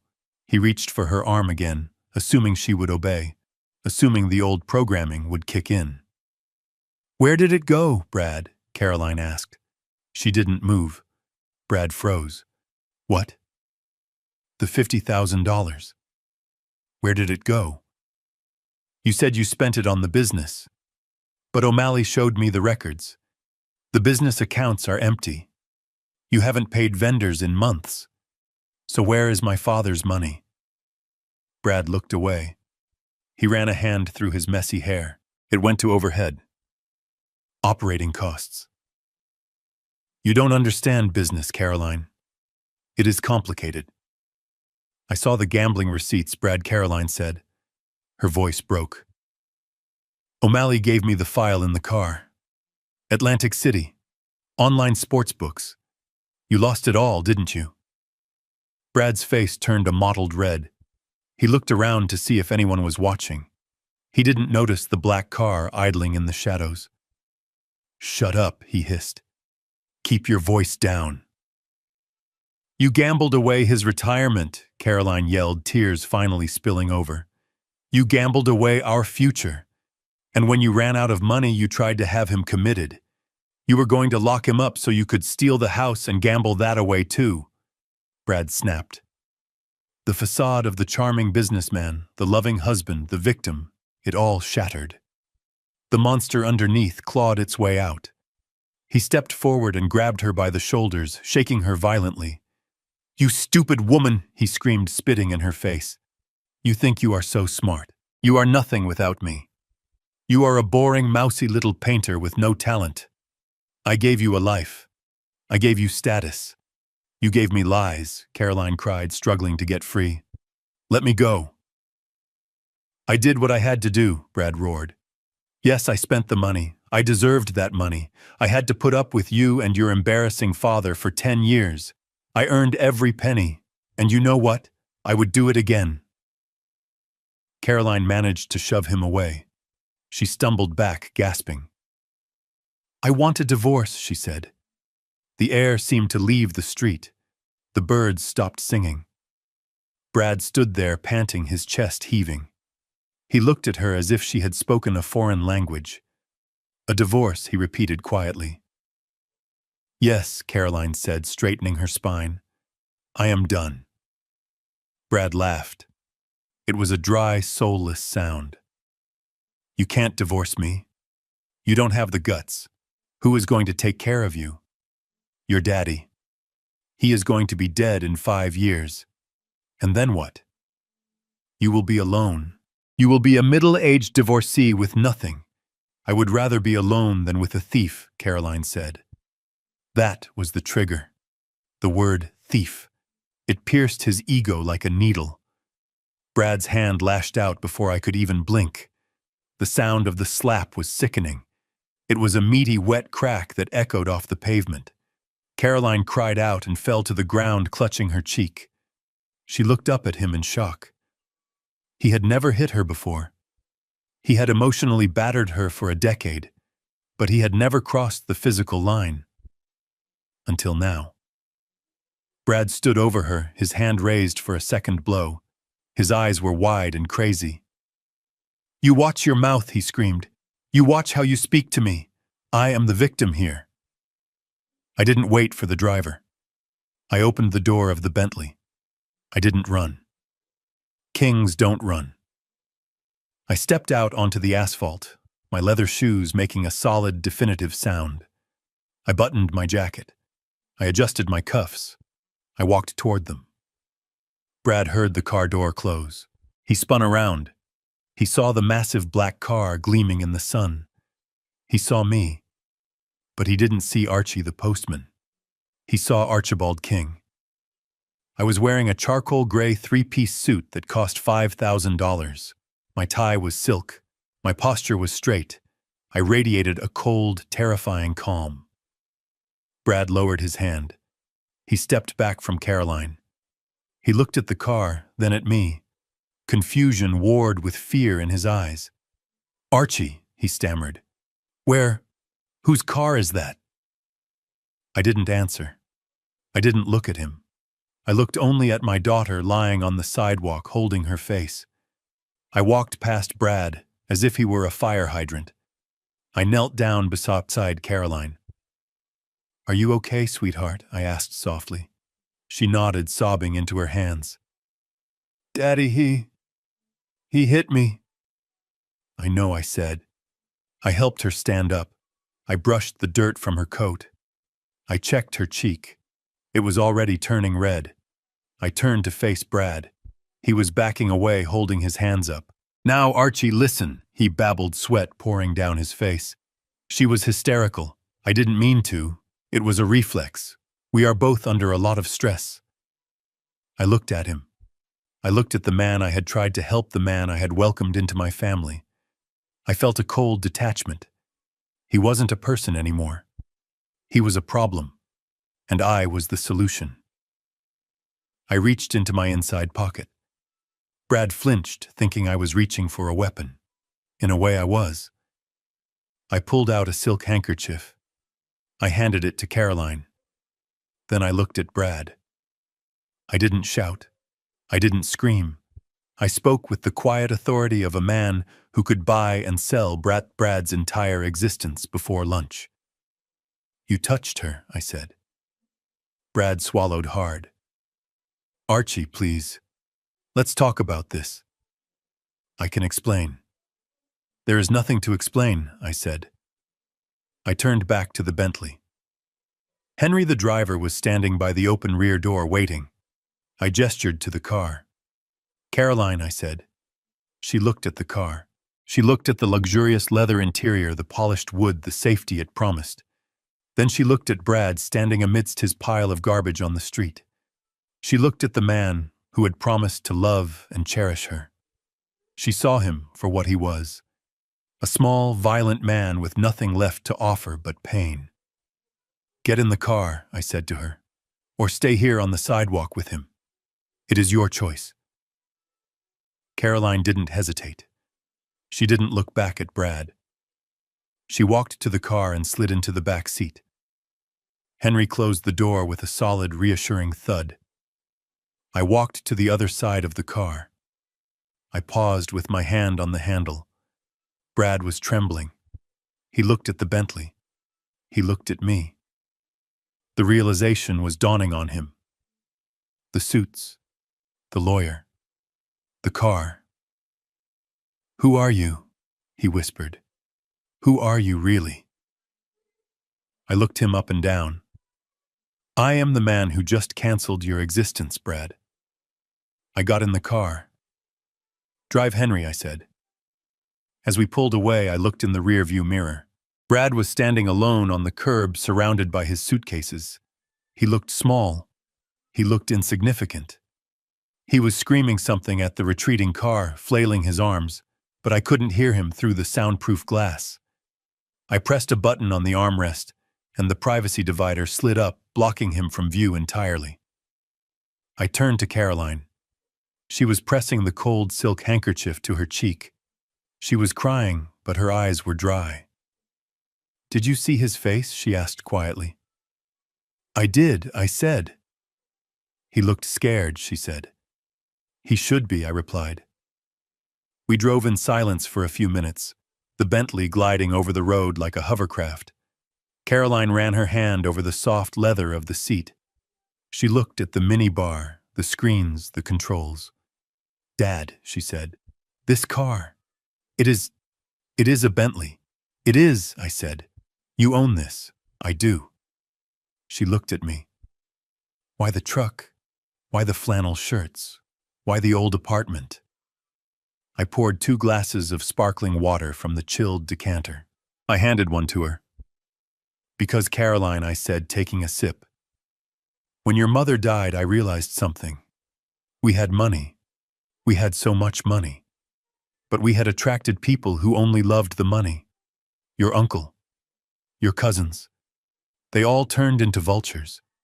I didn't want that for you. I wanted you to find a man who loved Caroline, not the heiress to the king fortune. I failed you, she whispered. I picked the worst one.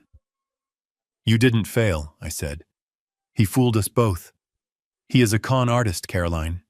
He mirrors what you want to see. But mirrors shatter. She took a sip of the water. Her hand was steadying. What happens now? She asked. Now, I said, checking my watch. Now we go to the city. I have a suite at the Pierre. You are going to take a hot bath. You are going to order room service. And you are going to sleep in a bed that doesn't belong to him. And Brad? She asked. I looked out the window. The sun was setting, casting long shadows across the highway. Brad has an appointment, I said. An appointment. With reality, I said. And reality is a very harsh mistress. I picked up the secure phone in the armrest. I dialed O'Malley. He is on the street, I said. Good, O'Malley replied. Phase 3 is ready.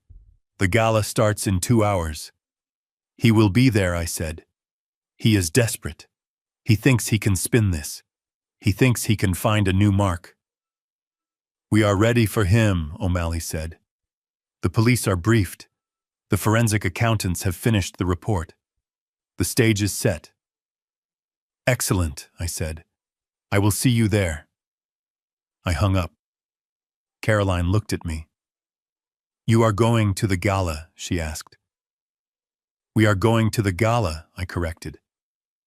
But I look like a mess, she said, touching her bruised cheek. I can't go there. Everyone will see. That is the point, I said, turning to her. Let them see. Let them see what he did. Let them see the bruise. It is your badge of honor, Caroline. It proves you survived him. And tonight you are going to watch him fall. She looked at me for a long moment. Then she nodded. A fire lit up in her eyes, a fire I hadn't seen since she was a teenager. Okay, she said. Let's watch him fall. The Bentley sped up, rushing toward the city lights, toward the final act of the tragedy of Brad Sterling. He thought he had hit rock bottom on that sidewalk. He had no idea that the floor was about to drop out from under him completely. The silence inside the cabin of the Bentley Flying Spur was absolute. It was a hermetically sealed chamber of leather and polished walnut, separate from the world outside.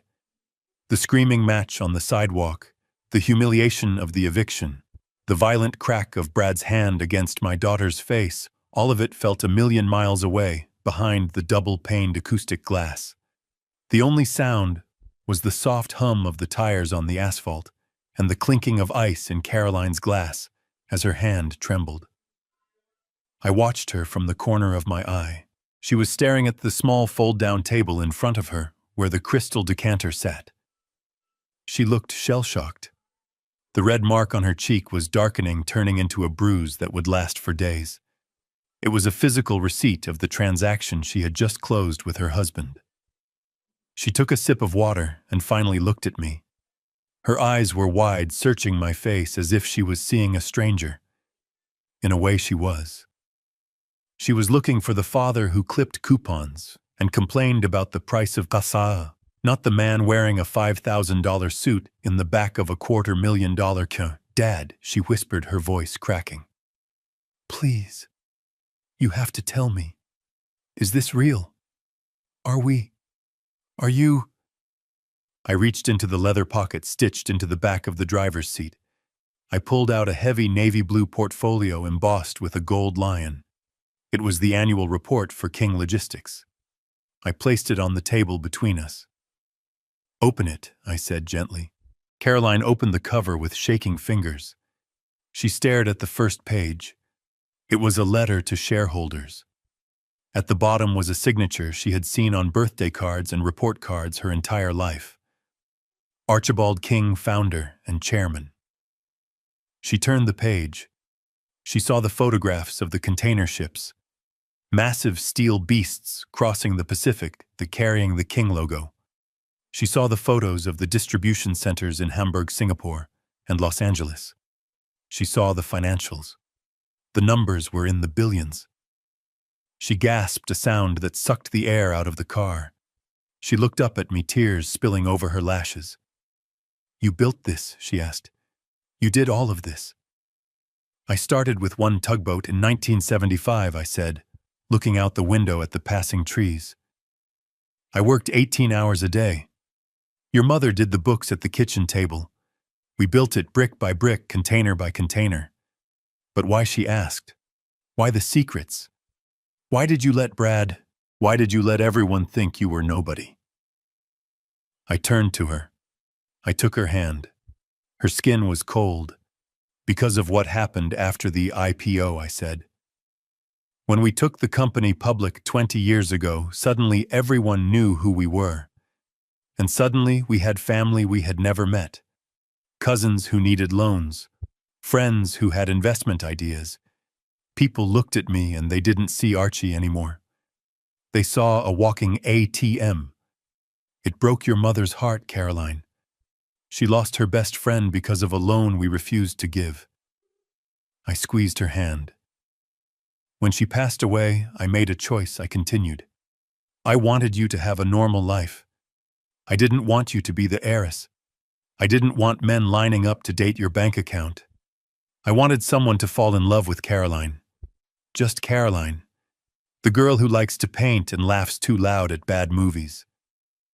Caroline looked down at the portfolio. A tear splashed onto the glossy paper.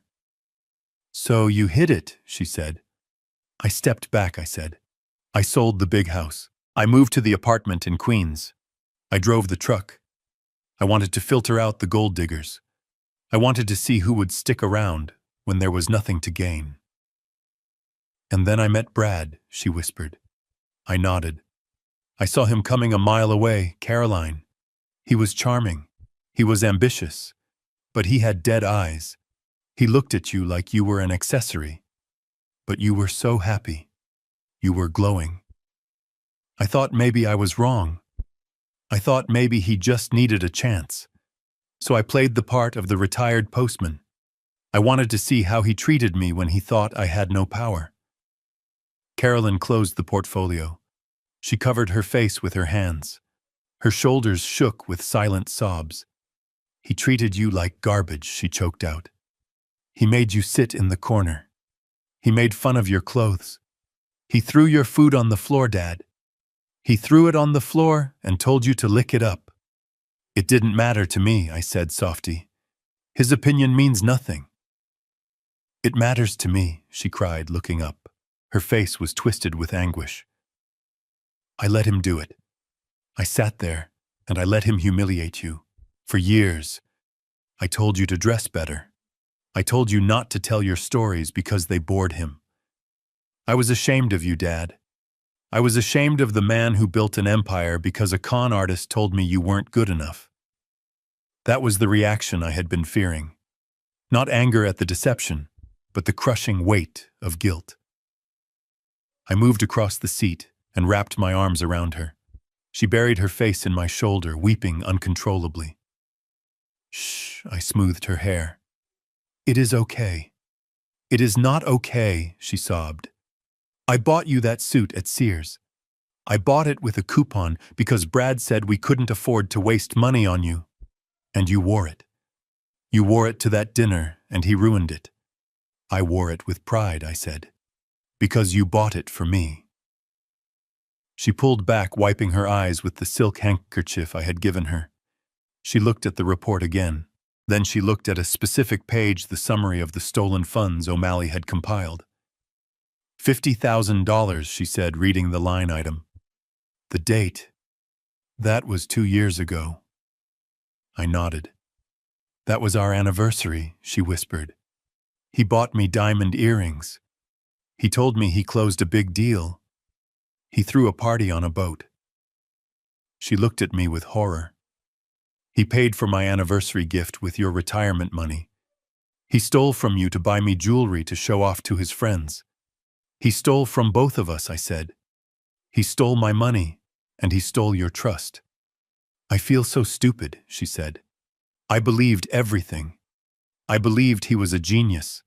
I believed I was lucky he chose me. He made me feel small, Dad.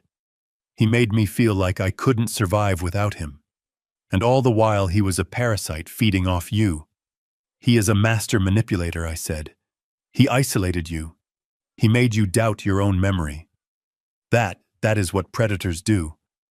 But you broke free today. You stood up to him. I only stood up because you were there, she said. Because O'Malley was there. If I had been alone, if you had been alone, you would have figured it out. Eventually, I said firmly, you are my daughter. You have king blood. It takes a while to boil, but when it does, it burns everything down. She looked out the window.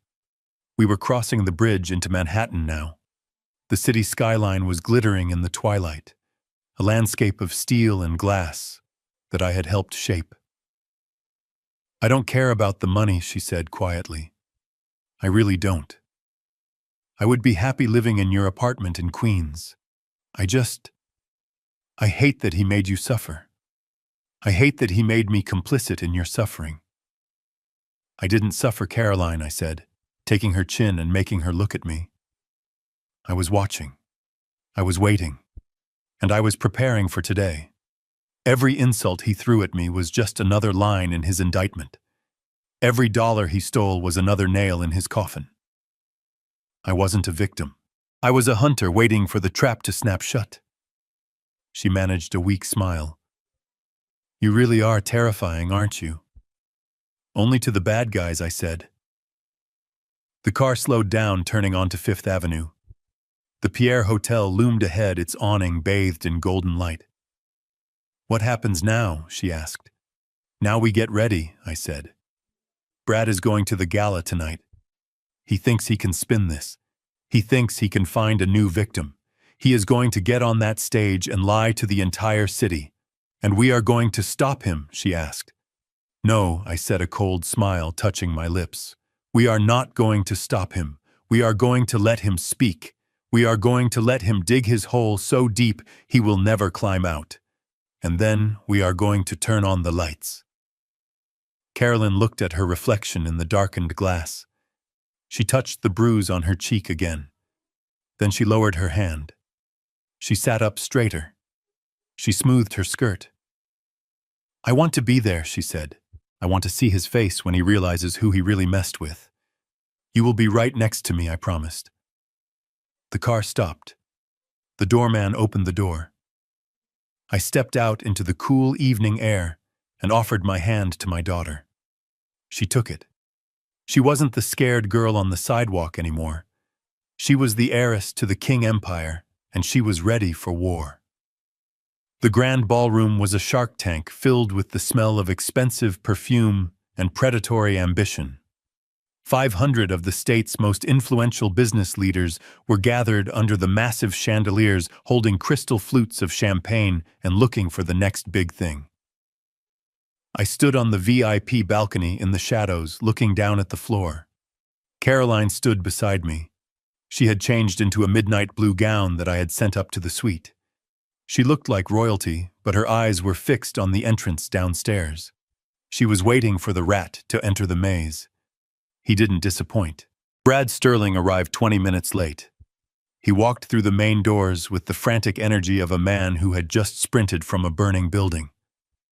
He was wearing a fresh tuxedo, but it didn't fit him right. It was likely bought off the rack an hour ago to replace the one he was wearing when the sheriff dragged him through the gravel. His hair was slicked back too hard, and his skin had the gray pallor of someone who had just posted bail. I checked my phone. O'Malley had sent a text. "Subject is on site. Bail posted at 6 p.m. He is desperate." I watched Brad approach the check-in desk. I could see him arguing with the young woman with the clipboard. He was gesturing wildly, pointing at his chest. I knew exactly what he was saying.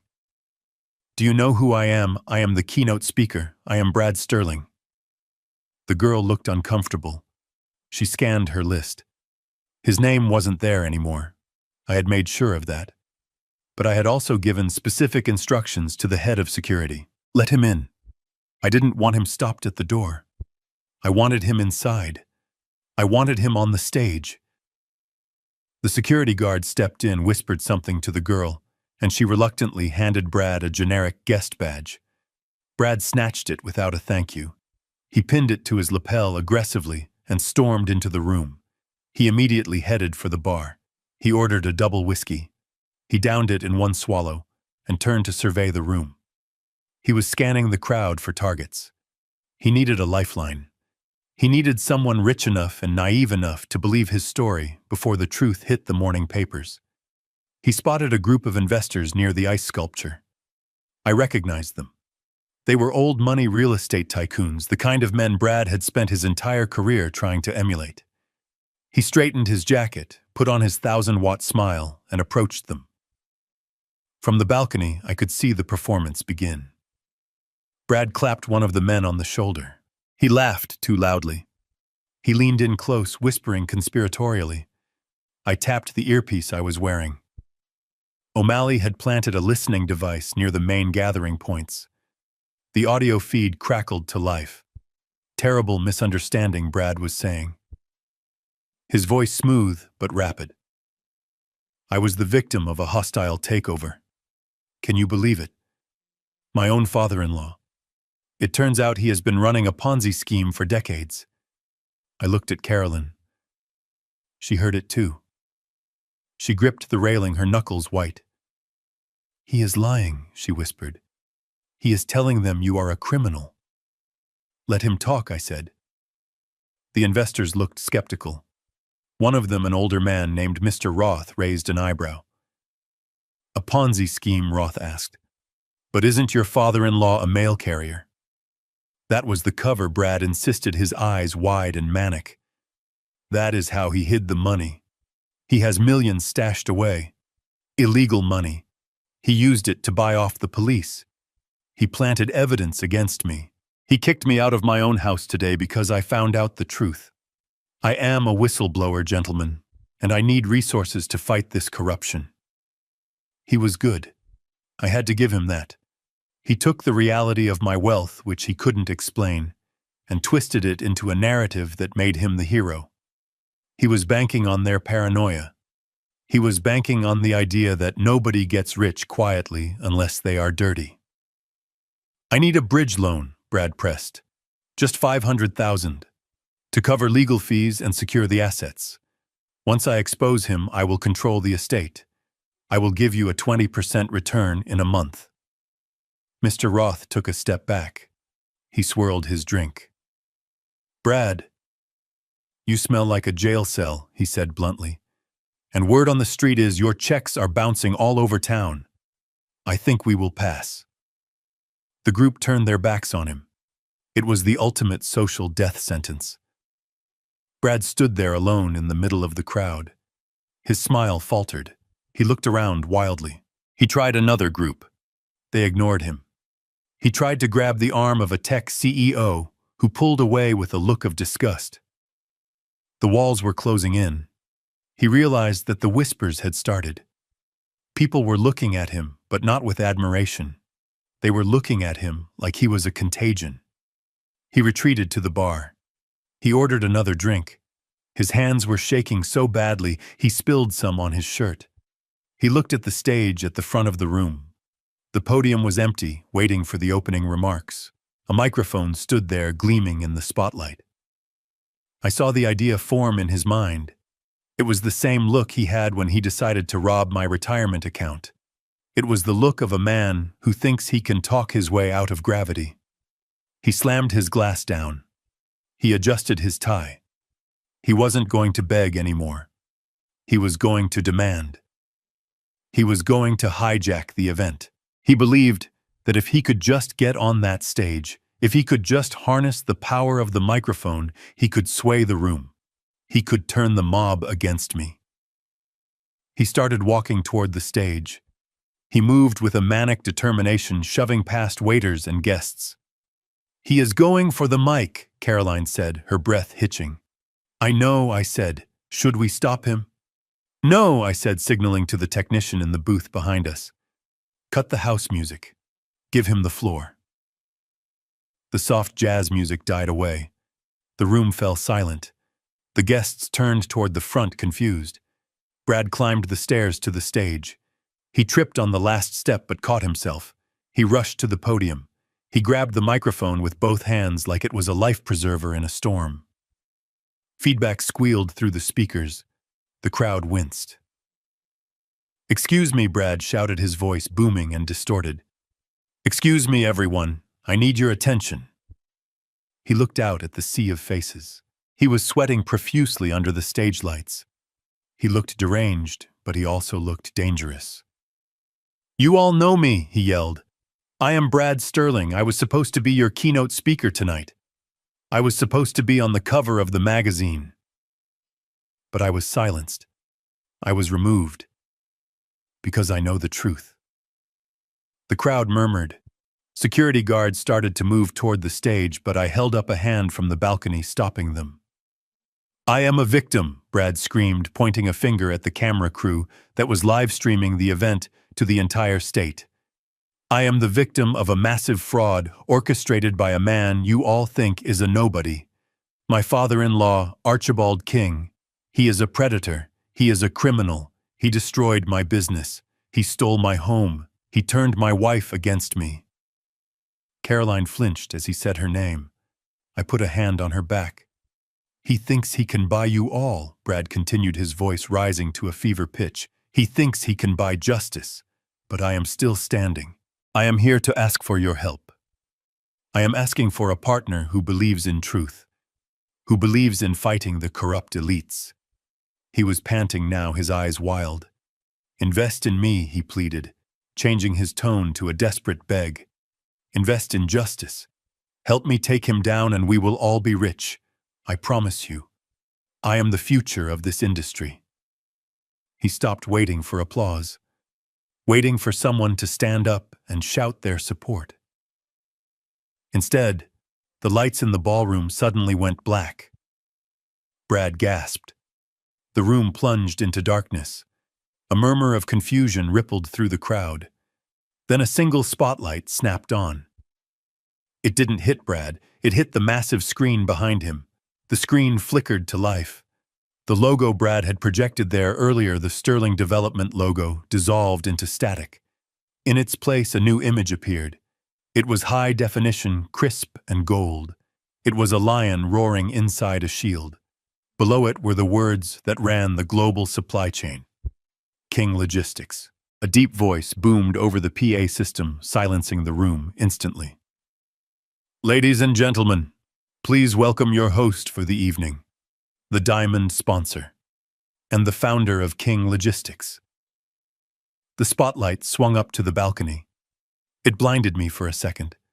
I stepped forward into the light. I felt Caroline step up beside me. I looked down at the stage. Brad was shielding his eyes, looking up into the glare. He looked like a bug under a magnifying glass. Mr. Archibald King. The room erupted. It wasn't polite applause. It was a roar of shock and recognition. Every person in that room knew the name King Logistics. They just didn't know the face. Until now. I started to walk toward the stairs that led down to the main floor. The crowd parted for me like the Red Sea. I walked with the weight of 40 years of empire building behind me. Brad stood frozen on the stage. He watched me come. He saw the suit. He saw the way the billionaires in the room nodded at me with respect. The reality of his situation crashed down on him with the force of a tidal wave. He hadn't been fighting a criminal. He had been fighting a titan. And he had just poked the titan in the eye. The feedback screech from the microphone sliced through the ballroom like a knife, causing 500 wealthy guests to cover their ears. Brad did not flinch. He gripped the podium with both hands, his knuckles white, his face slick with a sheen of oily sweat. He looked out at the sea of tuxedos and evening gowns, his eyes darting frantically from face to face. He was searching for a lifeline, but all he found was confused silence. I stood on the balcony watching him. Caroline was beside me, trembling, not with fear, but with a simmering rage. She wanted to run down there and pull him off the stage, but I held up a hand. Not yet. Let him speak. Let him hang himself with his own words. Excuse me, Brad shouted, his voice booming through the speakers, distorted and loud. I know I was removed from the program. I know they tried to silence me, but the truth cannot be silenced. He pointed a shaking finger toward the back of the room where the gala organizers were frantically whispering into their headsets, trying to cut the audio feed. They don't want you to hear this, Brad yelled. The elites, the gatekeepers, they are afraid of what I represent. I am a self-made man. I built my company from nothing, and today I was destroyed, systematically dismantled by a force you cannot see. A murmur went through the crowd. People were looking at each other, wondering if this was part of the show or a mental breakdown. I am the victim of a conspiracy, Brad continued, his voice dropping to a conspiratorial whisper that echoed weirdly in the large hall. A conspiracy led by a man who has fooled you all, a man who pretends to be a simple civil servant, a man who delivers your mail and smiles at your children while he runs a criminal empire from the shadows. He was talking about me. He was weaving a narrative so insane that he actually believed it. In Brad's mind, there was no way a postman could be a billionaire legally. Therefore, I had to be a criminal. And if I was a criminal, he was the hero exposing me. My father-in-law, Archibald King Brad, spat the name like it was poison. He lives in a tenement in Queens. He drives a truck that belongs in a junkyard. Yet somehow he has lawyers who cost $1,000 an hour. Somehow, he has the power to freeze bank accounts and cancel multi-million-dollar contracts. Ask yourselves how. How does a postman possess the power of a god? He paused for effect, breathing heavily into the microphone. Money laundering. Brad declared, answering his own question. He is a front, a straw man for foreign interests. And because I found out, because I got too close to the truth, he came for me. He evicted me from my home today. He turned my wife against me. He tried to ruin my reputation, to discredit me before I could take the stage. He turned toward the camera crew that was broadcasting the event live to the business channel and streaming platforms. He looked directly into the lens, his eyes wide and manic. "Are you watching, Archie?" he screamed at the camera. "I know you are watching. You think you have won. You think because you took my house and my money that I will crawl away. But I am Brad Sterling. I am a fighter." He turned back to the audience, spreading his arms wide. "I am here to offer you an opportunity, gentlemen. I am offering you a chance to stand on the right side of history. My assets are temporarily frozen by corrupt legal maneuvers. My project Sterling Heights is ready to break ground. It is a gold mine. I need a partner. I need a war chest to fight this corruption." He started pointing at specific people in the front row. Men he knew, men he had pestered for loans before. "Mr. Roth, invest in me. Help me sue him, and I will give you 30% of the recovery. Mr. Jacobs, put up the capital for the legal defense and you will own half the company. We can take him down. We can seize his illegal assets. We can be heroes." The crowd began to pull back. It was a physical reaction, like a tide retreating from a polluted shore. They saw the madness in his eyes. They saw the desperate sweat staining his collar. They didn't see a hero. They saw a liability. Brad saw them pulling away. Panic flared in his chest. "Don't turn away from me," he pleaded, his voice cracking. "Don't you see? If he can do this to me, he can do it to you. He is a predator hiding in plain sight. I am the only thing standing between you and him. I need 500,000. Just a bridge loan. Cash. Tonight." He was begging now.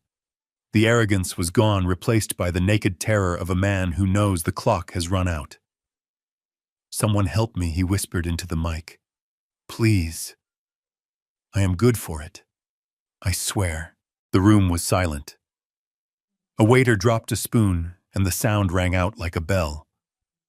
Brad stood there alone on the stage, a small man under a big spotlight, stripped of his dignity, stripped of his lies, waiting for a salvation that was never coming. I looked at Caroline. She was crying silent tears, not for him, but for the time she had wasted believing in him. "Is it time?" she asked softly. I nodded, adjusting my cufflinks. "It is time," I said. I signaled the technician in the booth. "Kill the lights." The room plunged into darkness the moment I gave the signal. Brad stopped mid-scream, his mouth hanging open like a fish gasping for air. The sudden absence of light was a physical shock, silencing the murmurs of the confused crowd. For 5 seconds, there was nothing but the hum of the ventilation system and the frantic breathing of a man who knew he was losing control. Then the bass rumble began. It started low, a vibration you felt in your chest rather than heard. It grew louder, filling the cavernous ballroom.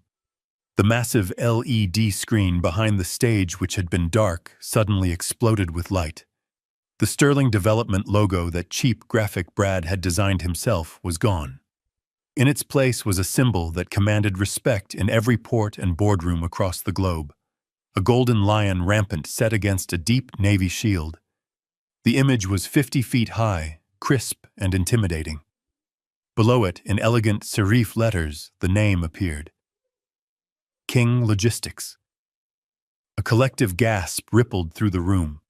Every person there knew that logo. It was on the side of every third truck on the highway. It was on the shipping containers stacked in the harbor. It was the symbol of old, impenetrable wealth, The announcer's voice, smooth and pre-recorded, boomed through the hall. Ladies and gentlemen, please turn your attention to the stage.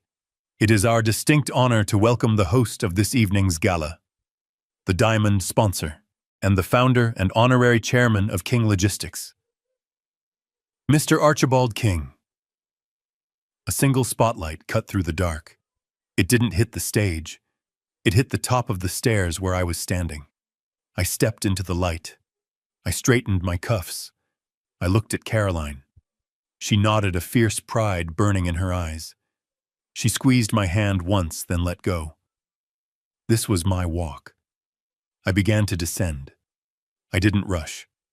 I walked with the slow, deliberate pace of a man who owns the building, the land, and the time itself. I could feel 500 pairs of eyes locked on me. I saw Mr. Roth in the front row drop his glass. It shattered on the floor, but he didn't even look down. He was staring at me. He was staring at the postman he had ignored for years, realizing he was looking at a titan. Brad stood frozen on the stage. He was blinking rapidly, trying to process what was happening. He looked at the screen. He looked at me. He looked at the screen again. The cognitive dissonance was breaking him. His brain couldn't reconcile the old man in the flannel shirt with the billionaire walking down the stairs. Archie, he whispered. The microphone caught it, amplifying his confusion to the entire room. I walked up the stairs to the stage. My footsteps were heavy and rhythmic on the wood. I stopped 3 feet away from him. I could smell his fear. It smelled like sour sweat and cheap whiskey. I reached out my hand. I didn't say a word. I just waited. Brad looked at the microphone in his hand. He looked at me. He looked like a child caught holding a stolen toy. His hand shook violently as he handed it to me. I took it. I adjusted the stand. I looked out at the audience. The silence was absolute. Good evening, everyone, I said. My voice was calm, level. I apologize for the theatrical interruption, and I apologize for the entertainment you have just endured. It seems there was a clerical error with the guest list. I turned to Brad. He was backing away slowly, his eyes wide and terrified. You were telling these good people about a conspiracy, Brad, I said. You were telling them about a criminal empire, about hidden assets, about a postman who runs the world. Brad swallowed hard. Archie, I didn't mean... You were right, I said, cutting him off. About one thing. I do have hidden assets, assets you know very little about. I reached into my tuxedo pocket and pulled out a folded document. I snapped it open. You are looking for investors, Brad. You are looking for partners. You told this room you are a self-made man, a consultant for 3 major supply chain firms, Atlantic Freight, North Star Shipping, and Harbor Point Logistics. Brad nodded frantically, grasping at the straw. Yes. Yes. I consult for them. They are my clients. They trust me. Ask them. I don't need to ask them, I said, because I own them. Brad stopped breathing. I bought Atlantic Freight in 1990. I acquired North Star in 2005, and Harbor Point has been a subsidiary of King Logistics since before you were born. I took a step closer to him. You have been working for me for 5 years, Brad. Every consulting check you cashed came from my accounts. Every deal you thought you closed was approved by my board. I kept you employed because I wanted to see if you could become a man worthy of my daughter. I dropped the document on the podium. You failed. As of this morning, you are fired. From all 3 companies. Your contracts are void. Your non-competes are enforced. You are unemployed, Brad, and you are unemployable. The crowd erupted into whispers. Brad looked like he was going to vomit. He looked at the audience, pleading with his eyes, but he found no sympathy. He had insulted them, he had begged them, and now they knew he was a fraud, living on his father-in-law's charity. But that is not why I am here, I continued, my voice hardening. I am not here to discuss HR matters. I am here to address the accusations of crime. I pointed to the side of the stage. You called me a criminal, Brad. You accused me of money laundering. That is a serious charge. But projection is a funny thing. Usually the man screaming about thieves is the one with his hand in the jar. Two men in dark suits stepped out from the wings. They weren't security guards. They wore badges on their belts and windbreakers that said, Economic Crimes Unit. Brad saw them. He let out a strangled noise, a whimper of pure terror. What? What is this? He stammered, backing up until he hit the screen behind him. While you were giving your speech, Brad, I said the forensic accountants at King Logistics finished their audit of the project funds. The $2 million seed money you managed for the subsidiaries. Brad shook his head. No. No. That is business. That is overhead. It is embezzlement, I said. $200,000 transferred to offshore gambling sites. $50,000 stolen from a retirement account. And credit card fraud totaling another $40,000. The officers walked onto the stage. They moved efficiently, professionally. They flanked Brad. Brad Sterling, one of the officers, said, his voice projecting without a mic. You are under arrest for grand larceny, wire fraud, and elder abuse. Put your hands behind your back. Brad looked at the officer, then at me. His face crumpled. The arrogance, the bravado, the rage, it all dissolved, leaving a small, frightened boy. Archie, please, he sobbed, falling to his knees. Don't let them take me. I am family. I am your son-in-law. I looked down at him. I looked at the man who had mocked my clothes, who had isolated my daughter, who had tried to lock me away in a home so he could steal the last dime I had. You are not family, I said, my voice cold as ice. You are a bad investment, and I am liquidating my position. The officers hauled him up. They snapped the handcuffs on his wrists. The sound was a metallic click that echoed through the silent ballroom. Wait! Brad screamed as they started to drag him away. Wait. Caroline. Caroline, help me. Tell them. I looked up at the balcony. Caroline was standing there, gripping the railing. She looked down at her husband. She saw him for what he was. A thief. A liar. A coward. She didn't say a word. She just turned her back and walked away. Brad screamed. It was a raw, ugly sound. He kicked and struggled, but the officers held him tight. They dragged him across the stage, past the podium, past me. As they passed, I leaned in close. You wanted the spotlight, Brad, I whispered. You got it. Smile for the cameras. They took him down the stairs and marched him through the center aisle of the ballroom. The guests parted, forming a gauntlet of shame. Cameras flashed. Phones recorded every second of his downfall. He was live-streaming his own destruction, just as he had planned, only the ending was different. I stood alone on the stage under the golden lion. I adjusted my tie. I picked up the microphone one last time. Thank you for your patience, I said to the stunned room. Please enjoy the rest of your evening.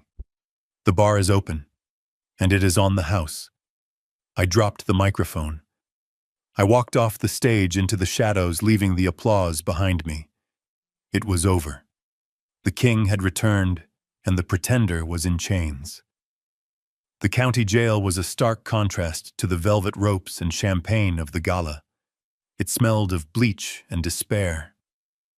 Brad sat in the holding cell wearing an orange jumpsuit that was 3 sizes too big. His tuxedo had been bagged and tagged, evidence of a life he no longer owned. He looked small. He looked broken. But even in the cage, the arrogance hadn't completely died. It was just hiding behind the panic. He was allowed one phone call. He didn't call a lawyer. He knew he couldn't afford one anymore. He didn't call his parents. He was too ashamed. He called the only person he thought still had a conscience. He called me. I was sitting in my study at the penthouse of the Pierre. The morning sun was streaming in over Central Park. I had a cup of coffee in one hand and the morning paper in the other. The headline was bold and satisfying. Fall of a fraud developer arrested at Gala. The phone on my desk buzzed. The caller ID said Corrections Department. I let it ring 3 times. Let him sweat. Let him think I wasn't going to answer. Then I picked up. "Hello," I said. Archie Brad's voice was a desperate rasp. "Archie, thank God. You have to help me. It is a nightmare in here. They put me in with criminals." "You are a criminal, Brad," I said, sipping my coffee. "You fit right in." No, listen. It was a mistake. The accounting errors. I can explain. My lawyer says if I make restitution, if I pay it back, they might drop the charges. But I need bail. The judge set it at $1 million. Flight risk, he said. Can you believe that? Believe. I can, I said. You ran from the bank. You ran from your house. You run from everything, Brad. Please, Archie, Brad begged. Just post the bail. I will sign whatever you want. I will sign over the company. I will leave the state. I just need to get out of here. I can't breathe in here. I leaned back in my chair. I looked at the photo on my desk. It was a picture of Caroline smiling on a boat years ago before she met him. She was smiling like that again this morning when she left to go look at apartments. Real apartments, not stage sets for a con man's ego. You want me to bail you out? I asked. Yes, Brad sobbed. Yes, please. We are family, Archie. I am your son-in-law. I thought about the dinner. I thought about the plate crashing to the floor. I thought about the way he looked at me with such pure, unadulterated contempt. He didn't want my help because he respected me. He wanted it because he still thought I was weak. He still thought he could manipulate the nice old postman. You want my help, I repeated. Yes, anything. Name your price. I remembered his words. They were burned into my memory. If you want dinner, lick it off the floor. It was the moment the mask fell. It was the moment he showed me his soul. I have a price, Brad, I said. What is it? He asked, hopeful. I will do it. Do you remember what you told me, Brad? At the dinner, when you knocked my food on the ground. There was a silence on the line. He remembered. Of course he remembered. I was drunk, Archie. I didn't mean it. You meant every word I said. You wanted me on my knees. You wanted me to degrade myself for your amusement. I am sorry, he whispered. I am sure you are, I said. But apologies don't pay bail. You want out of that cell. You want my money. Yes. Then here is my price, Brad. I leaned into the phone, my voice cold and final. You want bail. Lick it off the floor. I hung up the phone. I didn't slam it. I just placed it gently back on the cradle. The silence in the room was beautiful. It was the sound of a debt being paid in full. The circle was closed. He was exactly where he belonged. And I was exactly where I was supposed to be. Free. The salt air of the New York harbor tasted different than the air in the Hamptons. It was sharper, cleaner. It smelled of diesel and steel and hard work. It smelled like home. I stood at the end of Pier 17, the wind whipping my flannel shirt around my waist. I was wearing my old Red Wing boots, the ones with the scuff marks on the toes, but nobody here looked at me with disdain. The longshoremen nodded as they walked past. The engineers paused to shake my hand. They didn't see a retired postman. They saw the man who signed their paychecks and knew the name of every bolt in the hull of the ship towering above us. 6 months had passed since the night the lights went out at the pier. 6 months since the gavel fell on Brad Sterling's freedom. The silence that followed the chaos had been deafening at first, but slowly it had been filled with new sounds. The sound of honest laughter. The sound of plans being made, not schemes being hatched.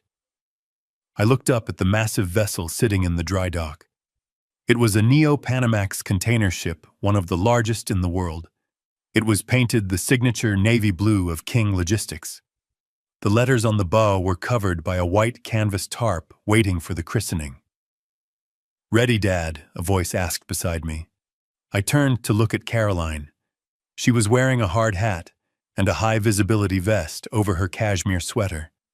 She held a bottle of vintage champagne in her hands, not to drink, but to break. She looked different.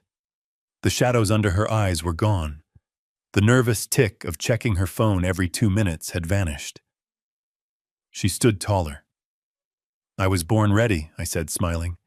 "But this is your show." She took a deep breath. She looked at the ship, then back at me. "I still can't believe you named it after me," she said. "The Caroline K," I said, testing the name on the wind. "It has a nice ring to it. Much better than the Brad." She laughed. It was a full, throaty laugh that made the crane operators smile. "Brad," she said, shaking her head. "I got a letter from him yesterday. From the penitentiary." I stiffened. "What did he want?"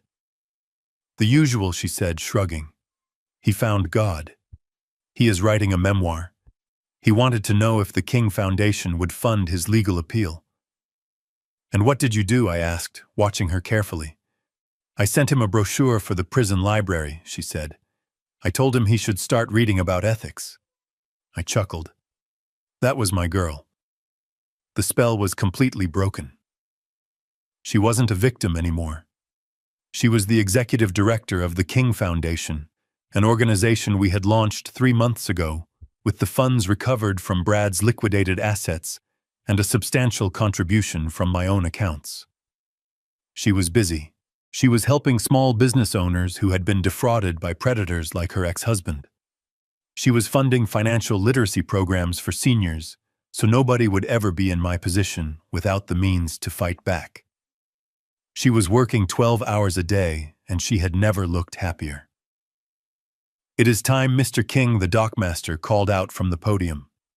We walked up the metal stairs to the christening platform. A crowd of 200 employees and press were gathered below. This time I wasn't hiding in the shadows.